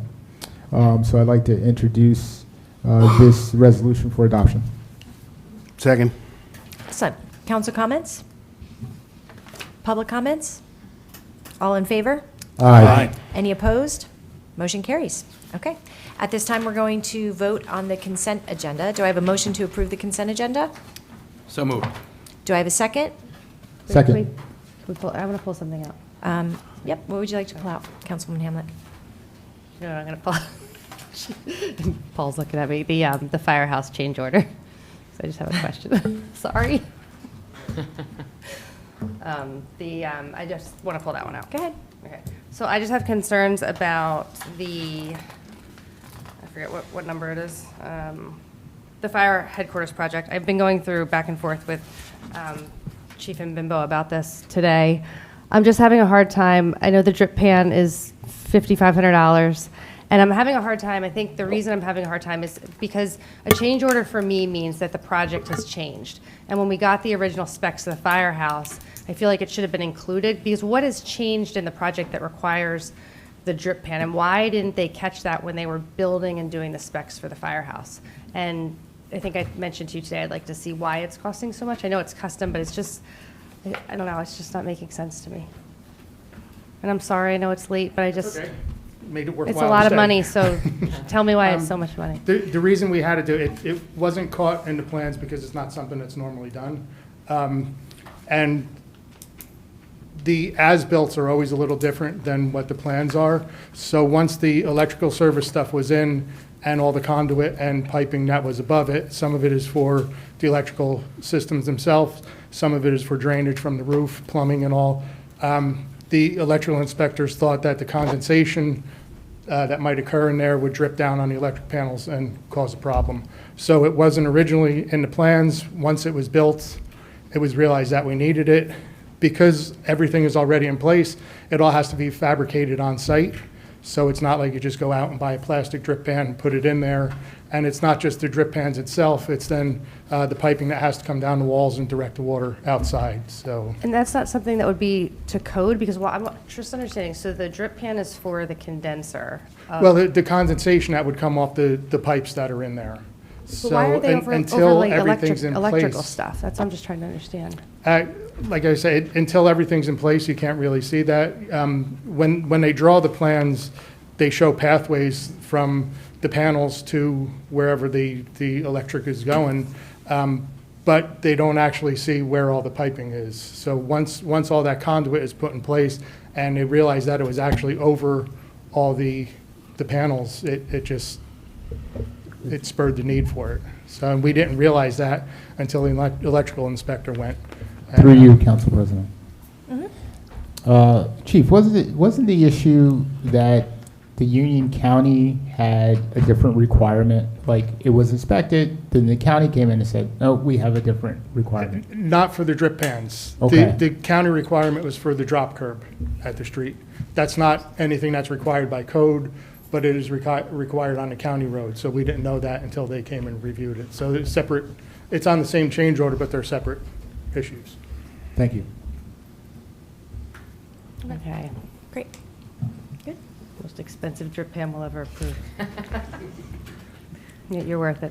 I've All right, never thanks. put a drip Appreciate pan it. in, so. Fireman's been funny about electrical. Yeah, Thank like I you. said, Yeah. change orders, I'm just funny about, because I know we're not getting a bigger anything, and I think it should, all this stuff should always be caught in the beginning, so that's one where I was just sort of stood out to me today. Yeah, and the huge scale of it, it's Yeah. really a minor thing that, something like that. And again, once stuff is built and put in place, you realize that other issues come up with it, and that's one of these cases where, even when they were building it, the electricians and all, the plumbers, they didn't see a need for it, but once the inspector came and said, this could cause a problem, Okay. it's not something we could do without. So All right. we really don't even have a choice, otherwise we won't get an Yep, I electrical know. inspection. Thanks for explaining So- Through you, Council President. Thank you. Yep, Councilman Burke. Councilwoman Hamlet's detail on this is spot on, because I think there's not that much more money that we could, be using on this project, right? So, we have to be very detailed about the change orders and additional fees. I mean, we're coming up towards the end, right? There's not a lot of money we can be taken out of the pot. So, I'm not saying that we need to be overly concerned, but we need to really scrutinize where we are right now with this. So, Council President, through you. Yeah. A project of this size, we normally would have done 7 or 8% contingency, and we chose to do it with 3, and part of that went to Section 20 costs, so we're really dealing with a 2% contingency. So if we are up against the fact that we're coming close on the top of our budget, it's because we allowed ourselves such little wiggle room, because we did so much up front, and we did a lot of design work, a lot of work Value engineering. ahead of time so that we didn't have to come across change orders. So if there is only a little bit of money left, it's because we only really allowed ourselves a little bit of money, and we've been pretty good keeping that in check. So. Thank you, Chief. Councilman Vartan, did you want to say something? I want to say something about something else, if we're done with the drip pan. Yeah, we're done with the drip pan. Thank you. Sure thing. We have a bunch of Chapter 159 adjustments in here. So on the 4th of July, a dear friend of mine lost her son to addiction. And that is not a disease that affects a person. It also affects a family. It also affects a community. This community now, with all these adjustments, now has over $600,000 from the National Opioid Settlement Grants. So there are very specific requirements as to how the city can disperse that money. I would like to make the pitch that the Administrative Policies Committee can set up a mechanism for first understanding how it can be spent, and then secondly, probably having to involve nonprofits in the community in order to disperse that money in a way that makes us a stronger community, better able to fight this insidious disease. So that's all I'll say about that. So we do have interns this summer working on Yes, that yes. exact I heard. discussion. I mean, we also had a meeting, I think I was at that meeting, with the mayor, Rich, the city administrator, regarding the opioid money. One of the things that came to my attention was that a lot of the opioid money that we had from the last few years, we haven't spent yet. So I approached City Administrator Rogers.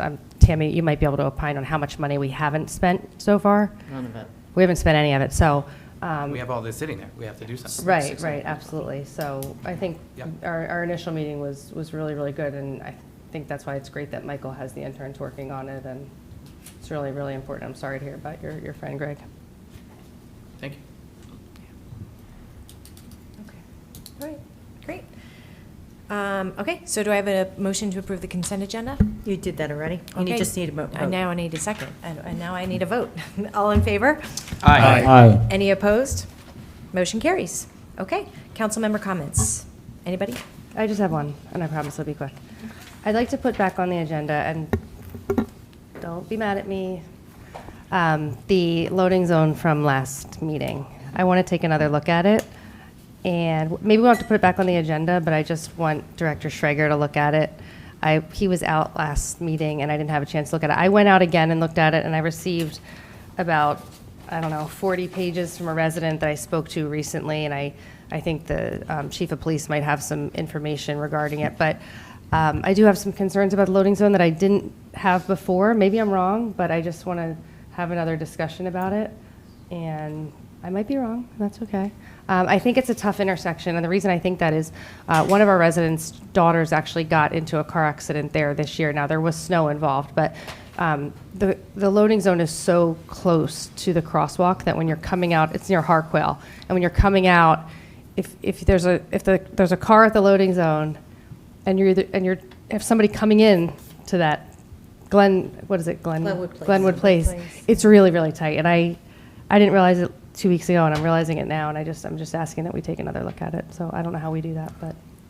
Well, you can do it two ways. You can send it back to committee and have them, because I think it came out of CPPS. Yeah, I don't think you guys had this information when you did it, so. No, we didn't, but through you, Council President. We didn't have that information, but this was a larger kind of loading zone appropriation, per se. Right?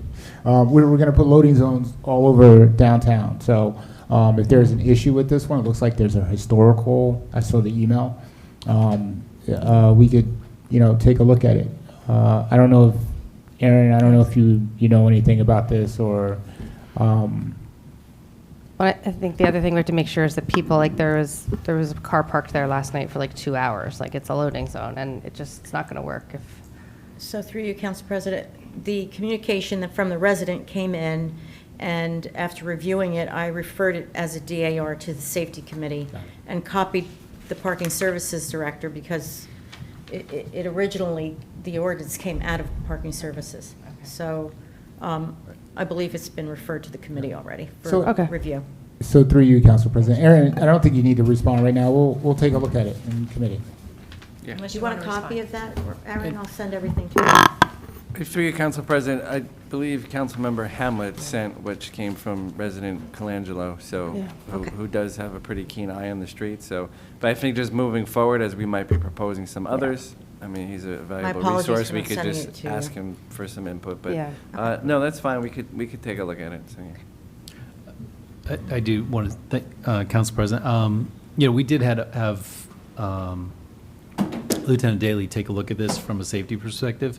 There used to be 2 actual parking spots there with meters, and when we took out the meters, what part of the history was they took out the actual meters itself, and then people were actually just parking there for free, and so that's what made it rather than making it a loading zone at that time, they just made it no parking.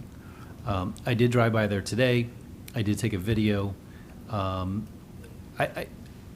a safety perspective, Lieutenant Daley did approve this.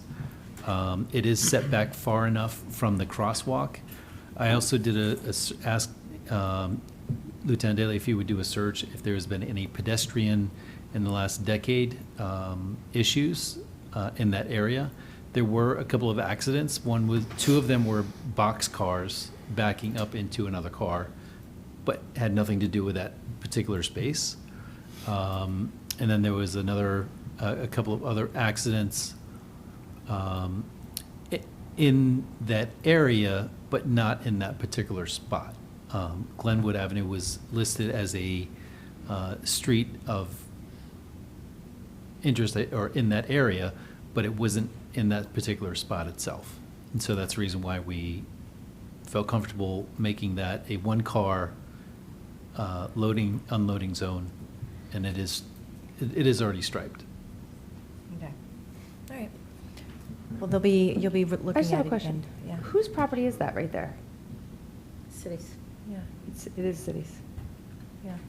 I will say, when there's a truck there, it does create a blind spot, and when you try to turn right, you have to go around the parked truck, and if you have oncoming traffic, you don't see it. So it is a little tricky. Turning onto Glenwood or Springfield? So if you're taking a right onto Glenwood from Springfield Avenue and there's a big truck there, you have to take a wide turn around that truck, and when you have oncoming traffic, it can be dangerous. Well, I know. with all due respect, we have that Yep. we have that problem everywhere where we have restaurants and we have tractor trailers parked on the street doing unloading because we just don't have the space. And, unfortunately, I know Councilwoman Hamlet has brought this up several times on Maple Street, by the DeForest parking lots. There's just nowhere else for them to park and unload their trucks, and we have several I restaurants disagree. that are there. Where else are they going to I park? think we can find spots. I think Where? they can go in that parking garage. Or we could think about the reason they can't pull in near Barbacoa is because they can't. If they're coming in the other way, they can't get under that bridge. So maybe Exactly. we have to make it a one-way the other way, or tell them they got to pull. They can't keep parking outside Barbacoa because it's a complete disaster. So we have to figure out something. Yeah, I I don't know mean, what it through you, Council President, I mean, that's the point. We've been talking about it in safety, about loading zones all throughout downtown, right? So that these trucks and cargo, utility vans could be able to park and unload their goods and services. But the one by Glenwood, I thought I heard Council Small would say a loading zone for a car. Did you say car? It Just could anything? be. Yeah, car. I thought that was specifically for like trucks, and I didn't know cars could, I don't know. But I digress. We could talk about it later. But Sorry to bring it up. All right. All right, it's been sent around. So any other council comments? Okay. I'd like to make a motion to adjourn. Yep. Do I have a motion to adjourn? Yes. Do I have a second? Second. All in favor? Aye. Aye. Any opposed? Motion carries.